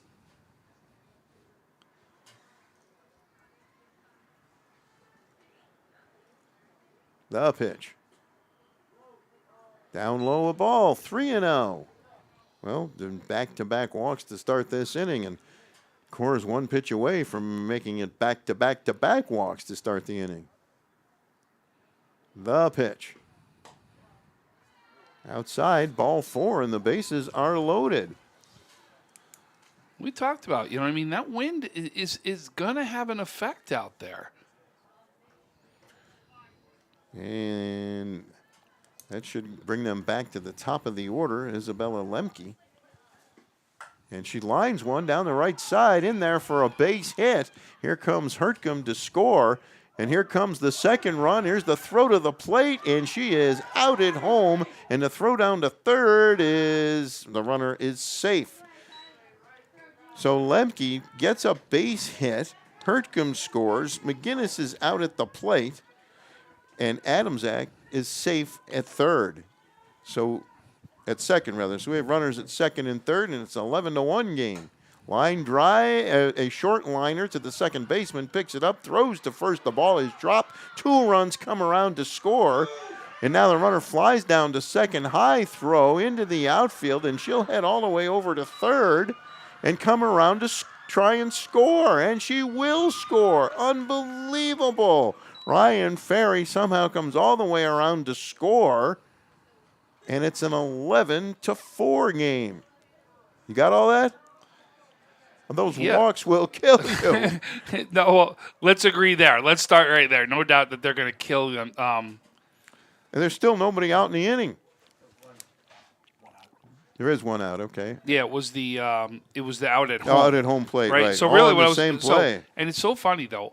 That's where I wanted to start it before the whole thing started right here.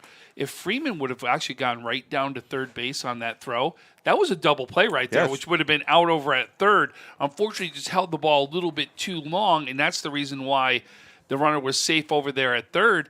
And then listen. Hits are going to start to happen, right? That one perfectly placed right there. And then great base running by Wilson when you can see took advantage of not hitting cuts or not hitting where you're supposed to throw right there. And look at what happens. Big thing happens, and Wilson gets themselves on the scoreboard here to a 7-run game. So a big play there. And the batter now is Juliana Levesque. She's looking for her first hit on the day. Struck out twice, right-handed batter. Bases are clear. And Gianna Cora throws a ball down low, 1-0. So, Stu, I released a list today that I thought was pretty impressive for the girls. That when we get a second here, I'd like to go over with everybody. There's a bouncing ball to the shortstop. Gobbles it up, throws to first in time for the out. Jane Riley to Lauren Knight, and there are 2 away here in the top half of the 4th inning. And that will bring up Kate Cliff. We have 15 young women here in Western New York that have committed to play Division I softball, right? And you're going to wait to hear some of these schools. Swing and a miss, strike one. I mean, there are some big schools that these young women have actually committed to. So we're going to go over those 15. We have 15 women and 18. Ooh, that may go. High fly ball in the deep right center, and it's gone. A home run. And it's 11-5. Kate Cliff with a blast to right center field. All the way onto the baseball diamond behind this one, and she's mobbed by her teammates at home plate. You can see it out there. Look it out in left center Yeah, field I see out it. there. Yep, You can there see it the is. ball out there. There it is. That's the second home run of the day, and that will make it an 11-5 game, a 5-run inning, and Lila Fryrix is the batter as the Kenmore East team huddles around Gianna Core on the pitcher's mound. So while we wait, why don't we tell everybody about this list right here? Bailey Briggs, Star Point, committed to Rutgers. Bella Farina of St. Mary's, committed to University of Houston.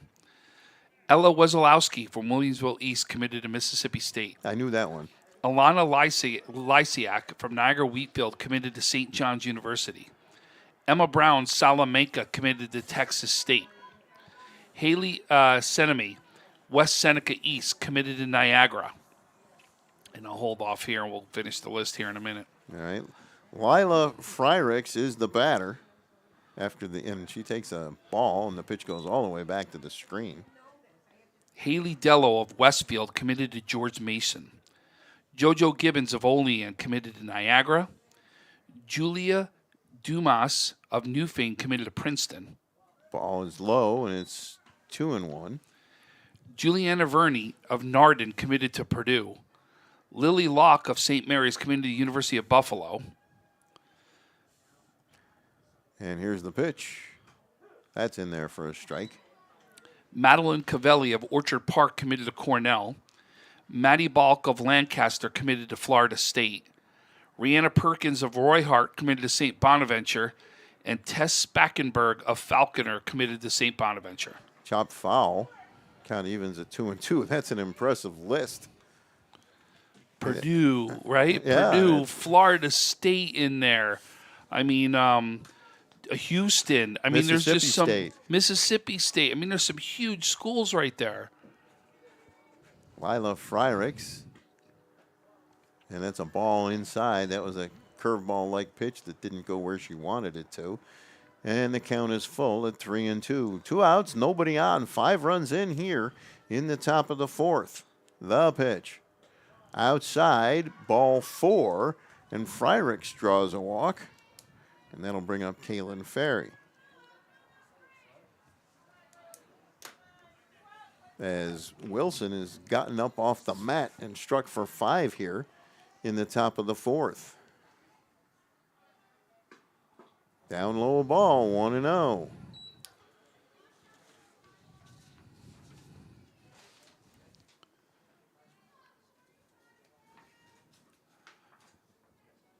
John Accor winds it up and fires.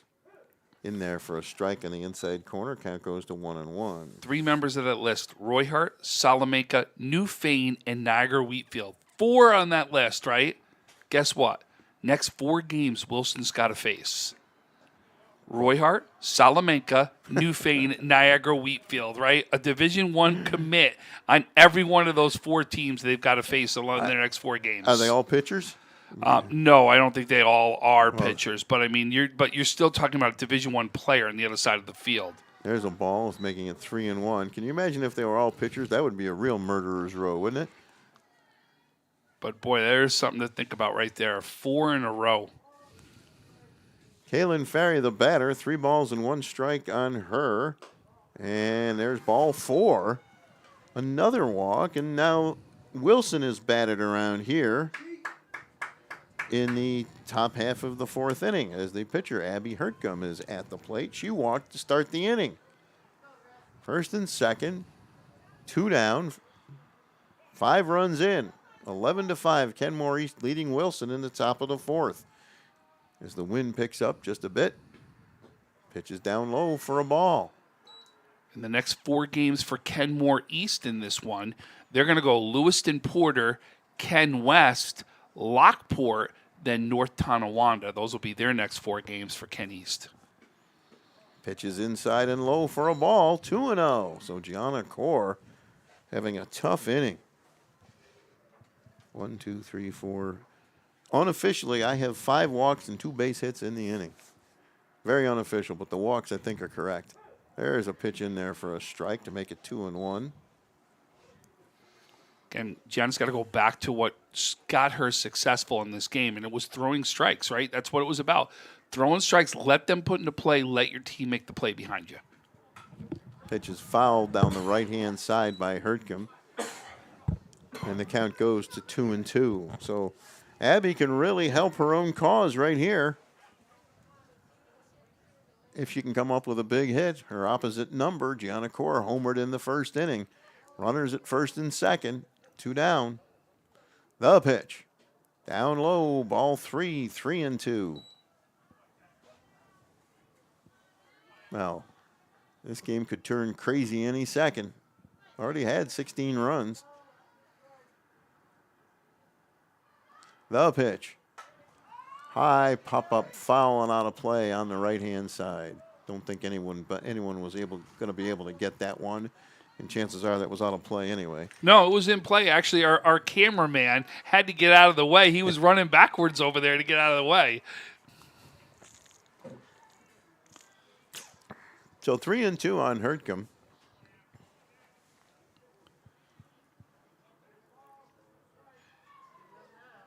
The windup in the pitch.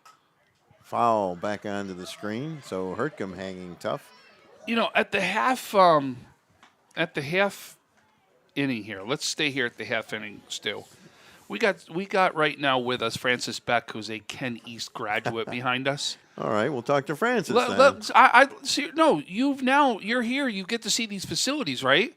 You know, how does that feel seeing these facilities right now? I want to know exactly what you're thinking as a graduate when you see this. Well, ball 4 and the bases are loaded, and now Morgan McGinnis is the batter. She also walked. The windup in the pitch. Inside for a ball. Bases loaded, 2 down, 5 in here in the top half of the 4th. Boy, this could be one swing of the bat. We got ourselves a new ball game here, huh? Yeah, that's what I was getting at. Say it doesn't take much to get really crazy. Swing and a miss, strike 1. And the count evens at 1-1 on Morgan McGinnis.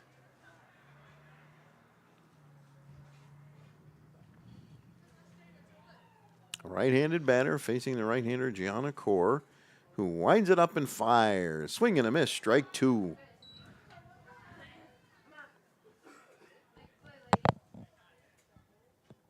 One and 2 on the batter, McGinnis. Core into the windup and fires. Swing and a miss, strike 3, and the inning is over as McGinnis strikes out. So Wilson does some damage. The Lakemen get 5 runs, and after 3.5, it is Kenmore East 11, Wilson 5. And we're going to keep it right here and talk to Francis Beck for a little bit. So, Francis, why don't you just test? I want to make sure we can hear you. Can you hear us okay? Can you hear me? Yeah, we got you good. All right. So listen, Francis, I mean, I know I'm teasing a little bit, right? But at the same time you graduated how long ago here from 2016. Kenny's? Okay, so 2016. So we're talking about 6 years ago at this point, right? You've got a chance to do various things on these fields, right? And now, so what's it like seeing these fields right now here? I mean, it's crazy. I mean, look, I'm just going to go back spring of my senior years when they first announced the field over at Sparky that they were going to redo it. And that was end of my year. We saw that, and it was amazing to see that. They put in the lights, the 8-lane track, all those things. And then, they got the fields over at West. And then I know, talking to, players on the softball team, the baseball team with the past few years, they've struggled because they've, had to kind of share a field with West, which you never want to share a field with your rival. But the other thing that hurt is that in baseball, there's no lights here. So it's, how do you share a field when, it's not like you can, have lights that you can do a double shift. So I know that was extremely tough for them. And, there were times when, some of the younger teams maybe couldn't find a diamond to practice on the JV team. So they struggled with that. So I know they were excited. I was here the first day of practice this year. I caught up with both the baseball team and the softball team. And Coach Simon, he was like a kid on Christmas morning. He was so excited to be out here. He had a smile on his face. Nothing could wipe off. And I know these kids are excited. It's a long time coming. And now you see this Kenmore district has 4 beautiful facilities. With West has a similar situation with the 2 diamonds and a soccer field in the middle, which I don't know if you can see on your screen kind of in the middle, there's blue lines for a soccer field. So they'll take down the netting here, which I have to say, this netting here is like really soft and it's made to run into. So if we have a close one at the wall, kid can run into it and they'll be perfectly fine. Yeah. So yeah, that'll be cool. But yeah, this is a great facility, and it was definitely a long time coming for these kids. Any jealousy at all? The football field, because I played football, and All right. in the last couple of years, there were times when we had football games almost canceled. I remember modified because by the end of the year there was a mud pit in the middle of the field at Adams that you just couldn't play games. I think last game modified they turned into a glorified scrimmage and they just did 30s in on each side. Oh, wow. But yeah, so these fields were badly needed. What position did you play in football? Center. Swing I and a didn't miss. play much, but Well, hey, you played. You were out there. Ellison Schuler swings and misses to even the count up at 1-1. I remember a time when you and I did a field hockey game at my old high school, Brighton High School. Yep. How weird it was to go back and see a turf field where it used to be grass. And Brighton has actually, my old high school turned out some pretty good baseball players. Ernie Clement from Cleveland is one. So they've got a pretty good baseball program, and my nephew by marriage used to be the field hockey coach. Swing and a miss, strike 2. So it's really interesting to see what happens to your high school once you leave. Yeah, well, I got one for you. There you go. Okay. So everyone that has heard me talk about it, I graduated from Cornwall High School, which is downstate.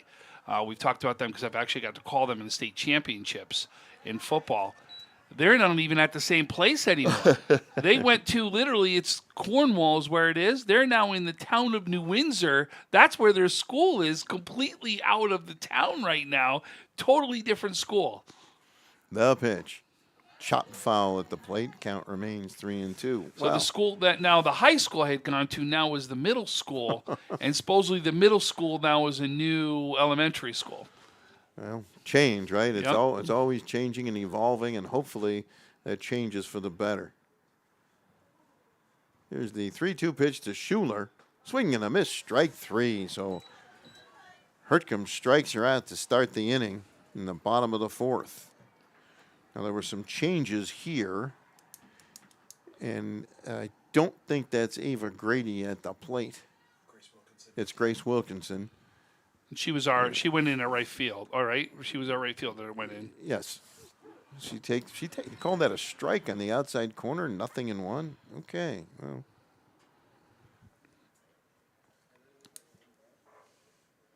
Grace had been in the game as I believe like a designated runner a couple of times.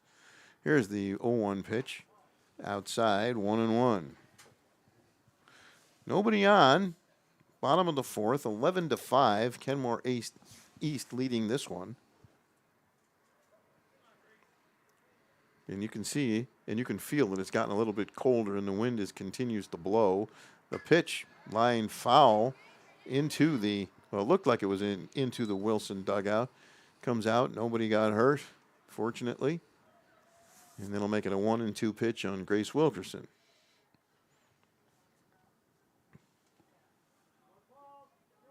One and two. Hertcomb winds it up and fires. And that's a ball. Make it 2-2. And I'll tell you, her strength that we've seen today has been her off-speed stuff. That off-speed stuff, when she gets a chance to actually throw it, is really good. Here's the 2-2 pitch. Outside, 3-2. We've seen an awful lot of walks today, and they've hurt both pitchers. And a couple of hit batters, too. That didn't help either. And here's the pitch to Wilkerson. Foul once again off the front of that Wilson dugout. And it'll make it a 3-2 count.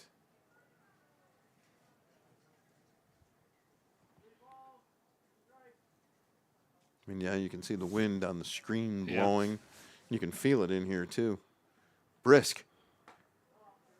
Outside, ball 4. And Wilkerson will take a walk. And that should bring up Tatiana Arroyo with the runner on first and one away. Arroyo, right-handed batter. The pitch. That's in there for a strike. 0-1. I don't know, Tom, judging by your reaction, you thought that ball 4 pitch was a strike. See, people can't see you, but I can see you. Did I give it away that much on that one still? Well, on that one, yes. That was inside for a ball. Well, I actually thought the same thing, but when I see out of the corner of my eye, I saw you go like you were ready to punch it out yourself, but it didn't happen. Yeah, I was a little shocked on that one. Arroyo awaits the pitch, and she bounces it back to the pitcher. Hertcomb picks it up, throws to first. It's a wild throw. Wilkerson will head to third, Arroyo to second. It'll be runners at second and third with one away here in the bottom half of the 4th inning.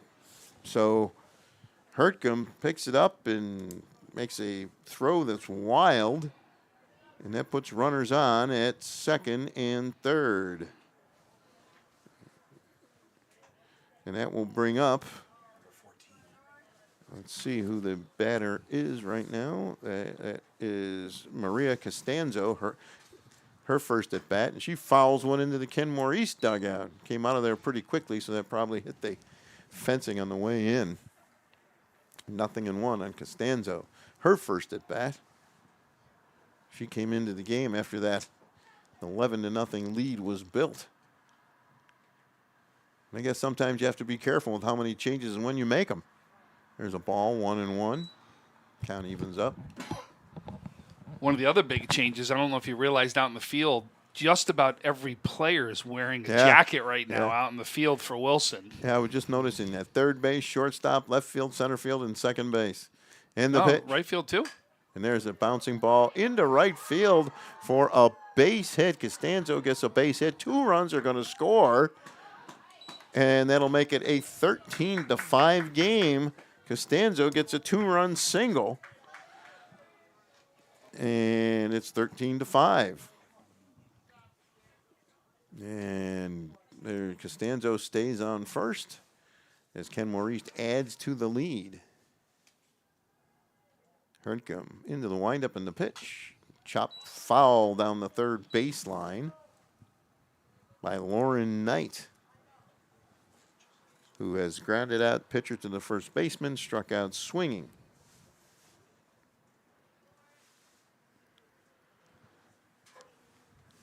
Nothing in one. The pitch inside for a ball. So Wilson claws back to 11-5, and then they give up 2 more here in the fourth.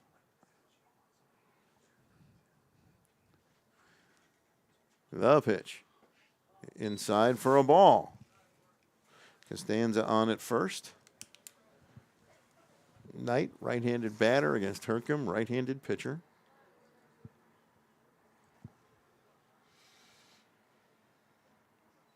Here it comes. Line drive into center field, a base hit. And Costanza's going to head for third, and she will be in easily. And now the runner goes down to second base as Lauren Knight effectively sees what's going on and goes down and takes second base. So some alert base running there. And Kenmore East has runners at second and third with 1 away. And the top of the batting order, Madison Esmond, who moved to second base, at the plate. Very dangerous top of the batting order, too. The pitch. Lined into left field. That's a base hit. Here comes 1 run to score. And it's 14-5. Well, great job by Madison Esmond just reaching out and poking that one into left field. So there's runners at first and seconds now for Maria Judge, who has moved to left field. That slap hitter, Yeah. right? And I kept saying that's why I didn't understand so much why they were throwing her in the outside as much as they were today, because that's exactly what she'll do to be able to put the ball into play. So Judge is the batter. She started the game at second base, moved over to left field. Here's the pitch. Bouncing ball foul down the first base line. Nothing in one.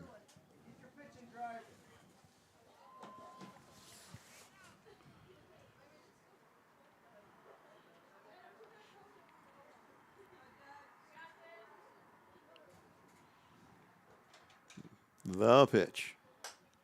Popped up. Second baseman is there. And Kaylin Ferry makes the catch for the second out of the inning. And that will bring up the pitcher, Gianna Kaur. That was the infield fly rule actually called in effect right there. Also, let's point out Kenny's first base coach over there, Serena Sordetto. She graduated from Kenmore East in 2017. Pitch is on the outside corner for a strike. Wasn't even sure they had the infield fly rule in softball. Thought that was a baseball only. So it's 14-5 here in the fourth. The pitch. And Kaur takes a pitch high over her head for a ball. And that'll even the count up at 1-1. Kaur homered her first time up, a 3-run shot. She got a base hit in the third, and she was retired by the first baseman in the second. Left-handed batter, throws right-handed, high and tight for a ball, and now it's 2-1. Gianna Kaur. You almost wondering if they're pitching around her a little bit, worried if she gets a hold of one, right?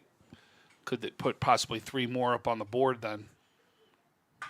Line drive right to the shortstop, and it's caught by Isabella Lemke, and that will end the inning. They come up with 3 runs, and after 4 complete, it is Kenmore East 14, Wilson 5. You're watching girls high school softball on Western New York Athletics.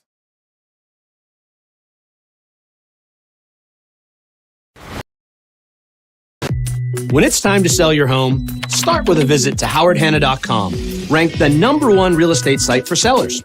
A few clicks will show you the sales price you can expect for your home. We can get you the most money in the quickest amount of time because we know where the local buyers are and how to reach them. So if it's time to sell your home, visit howardhanna.com today, and we'll match you with a local Howard Hanna agent to sell your home fast. I love being home. If you've been injured in an auto accident, large or small, call 681-4088. RES Physical Medicine and Rehab right away. If you are in pain or just sore, don't take chances. Call RES today and take advantage of their 24 to 48-hour appointment pledge. With no copays, RES will help navigate the confusing world of no-fault insurance with you, so you can concentrate on getting better. 681-4088. RES Physical Medicine and Rehab. The most important call you can make after an auto accident.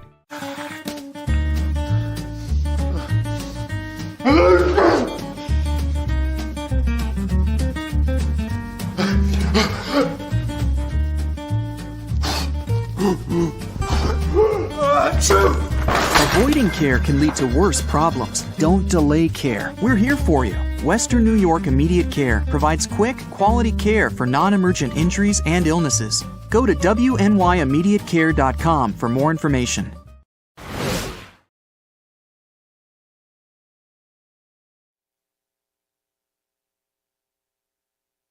Well, Peyton McGinnis will lead off here for Wilson. The Lakemen trailing this one 14-5 as we start the top half of the fifth inning on a crisp, cold spring afternoon here in Western New York. Didn't start out crisp and cold, started out warm and wet.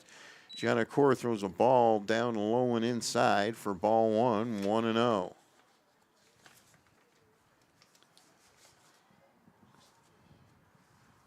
The pitch. Ball two, low and inside.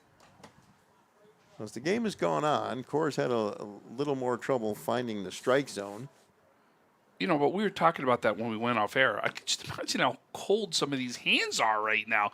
Like the grip on the ball, it's much different than it was earlier in this game. As you're sitting out there and getting colder, you'll see them blowing into their hands. Like, it's tough to get that grip you're looking on that softball. Well, and watch her shake her hand every time. And that's ball four. So Peyton McGinnis draws a walk to start the inning. And look at the catcher, Kylie Freeman. She's moving her legs up and down.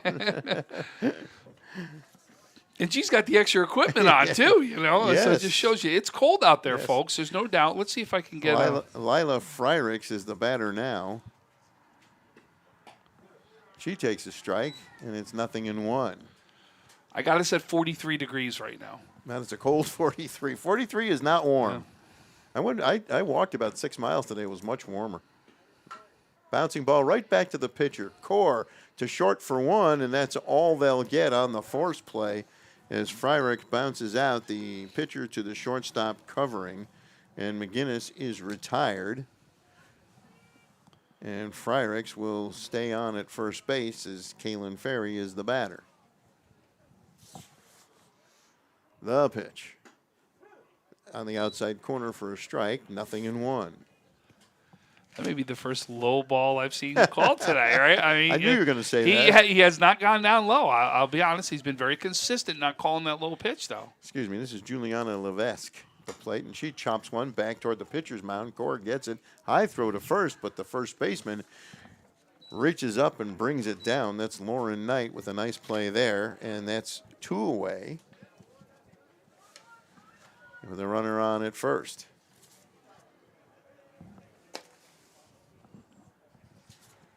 Two down, runner on. The runner went to second, actually.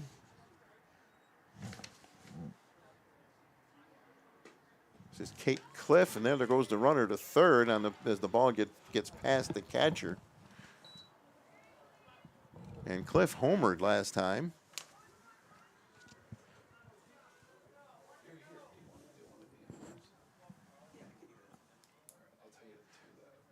The pitch. In there for a strike. The count evens at 1-1 on Kate Cliff. 2 home runs in the game, one by Gianna Core, one by this young lady. And there was no doubt about either one of them. Core fires. Down low for a ball.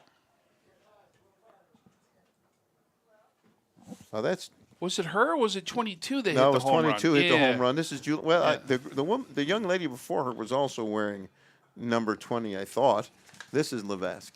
And she bounces one back toward the pitcher, slowly hit toss over to first base, and that will end the inning. So they do not score, and they leave a runner on at third after 4.5. It's Kenmore East 14, Wilson 5, and you're watching girls high school softball on Western New York Athletics. When it's time to sell your home, start with a visit to howardhanna.com, ranked the #1 real estate site for sellers. A few clicks will show you the sales price you can expect for your home. We can get you the most money in the quickest amount of time because we know where the local buyers are and how to reach them. So if it's time to sell your home, visit howardhanna.com today, and we'll match you with a local Howard Hanna agent to sell your home fast. I love being home.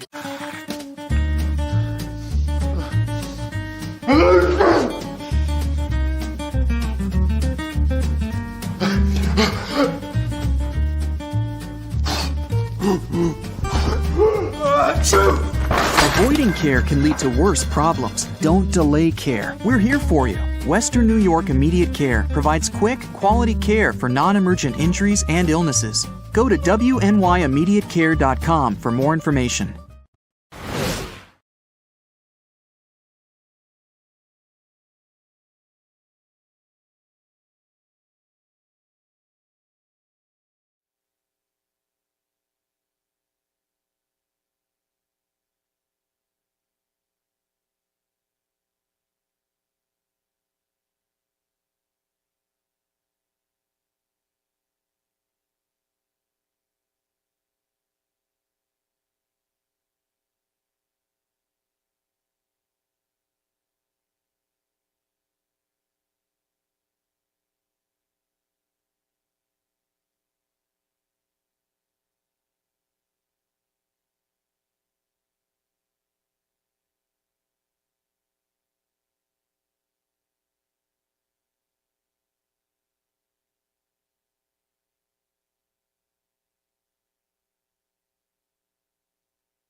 Lila Fryrix has now taken over the pitching chores for Wilson. Abby Hartgum is no longer on the mound. She has moved over to third base as we get ready to start the bottom half of the 5th inning.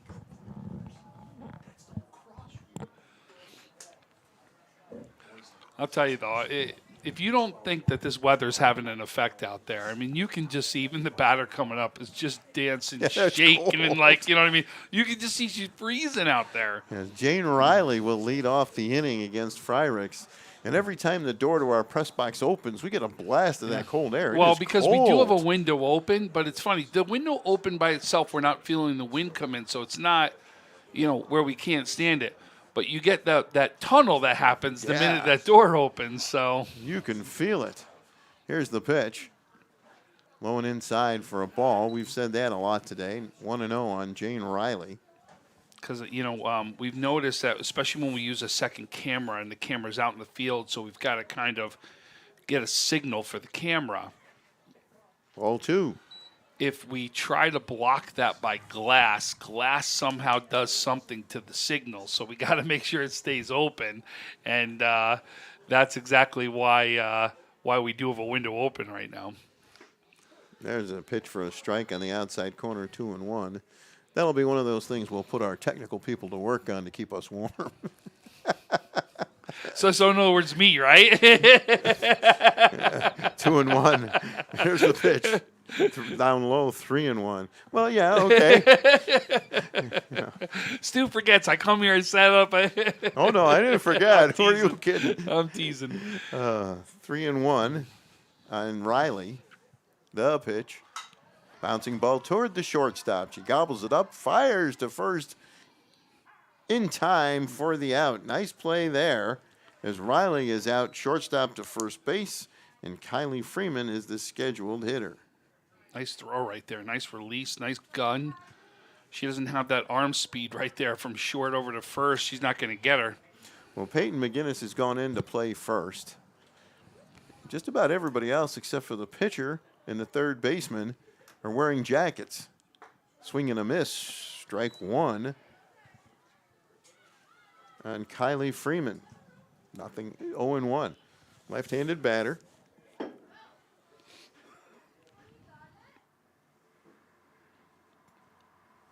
Pitch is low and outside. Nice stop there by the catcher, Ferry. 1-1. Tell you, there's somebody on top of the building over here. I'm telling you, they got a view and a half for some of these games moving forward, huh? The pitch to Freeman. Low and outside. Another nice stop by Ferry. And it's 2-1.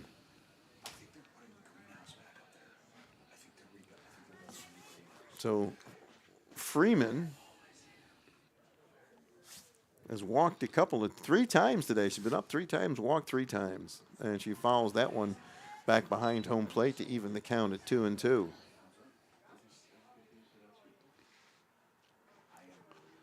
Hey, what she's done so far is what we've asked, right? Throw strikes. Let your players behind you make plays.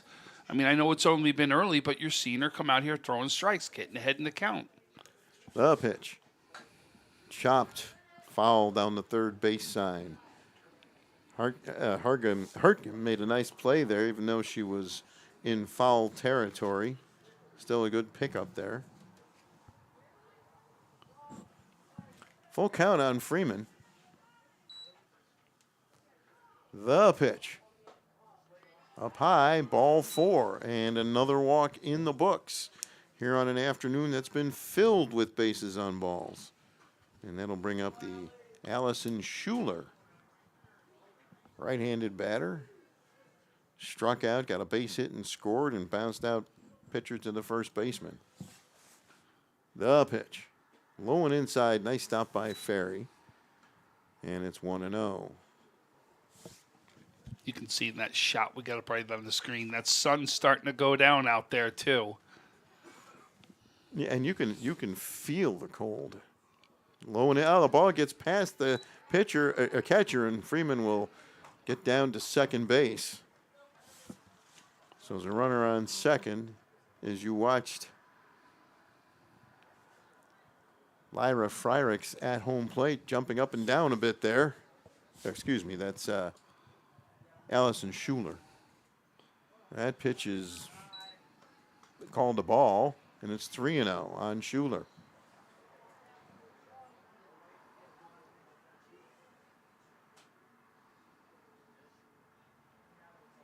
The pitch. Ball 4. There's another base on balls. Tom, you're a baseball guy. What do you think? Robo umpires, thing of the future or not? I'm putting you on the spot. I don't know. It's a tough one, right? This you're going to see something. I mean, Grace Wilkinson, the batter. She takes the ball high and outside. do I think I'm going to see it in the next 2-3 years? No. Is it something we're going to see down the road? Yeah, there's a good chance of it. I think it's got to be tested in the minor leagues. There's got to be multiple tests to see what it looks like, what it feels like. Swing and a miss. 1-1 as they count. And by the time we see it get down to this level, you and I are going to be long gone. That technology is going to be way too expensive early on, right? Interesting phrase, long gone. Ernie Harwell used to say that, but about home runs. There's a ball, 2-1. I'm just wondering what'll happen, because at some point are we human beings going to be irrelevant if you got robo umpires? And what's to say the robo umpire's right? There's a nice stop by the catcher, not. Ferry, and it's 3-1. Or what's to say technology? Well, listen, we see technology go down all the time, right? What happens if all of a sudden it goes down, right? Exactly. Is there going to be somebody there to see it, override it? I mean, there's so many what ifs and you know, how you're going to do it, how you're going to pull it through still that needs to be determined. Ball 4, she draws a walk. That's 3 straight walks after the first out of the inning. So Tatiana Arroyo is the batter. The bases are loaded with 1 away here in the 5th. The pitch. Oh, the ball gets past the catcher, but nobody will advance. Ferry got a glove on it, and it rolled past her slightly on ball 1, and no one was going to score on that one. 1-0 on Arroyo. Only 1 away here in the 5th. High and outside, ball 2, 2-0. as the sun comes Ferg back. starts out. We were saying, boy, hitting the zone, doing the right, and then all of a sudden, right, big change, and now we're seeing the walks and the things happen that we've been seeing from everybody all game. And you better watch out because you got the top of that lineup about ready to come in. Well, there's a high fly ball to deep left center field. It's going to drop in for a base hit. Here comes 1 run to score, and she's safe, and we'll have the bases. We'll have 2 runs must have scored there. Just one run scored. She held up. They didn't know if it was going to be caught. I got you. So I got you. Okay, I didn't see that 1 runner. So it's 15-5 with 1 run in. And Maria Costanzo is the batter. She got to hit her first time up. The pitch. High and outside. Nice stop by Ferry. 15-5 now. Kenmore East leading.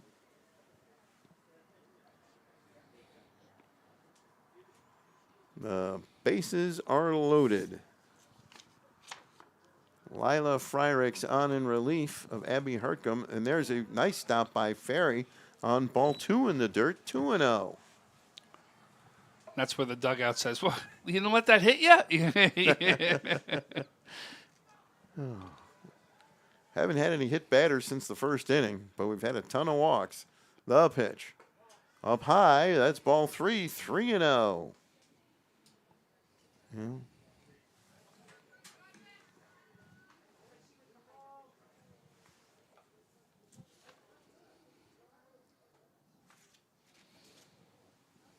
The pitch.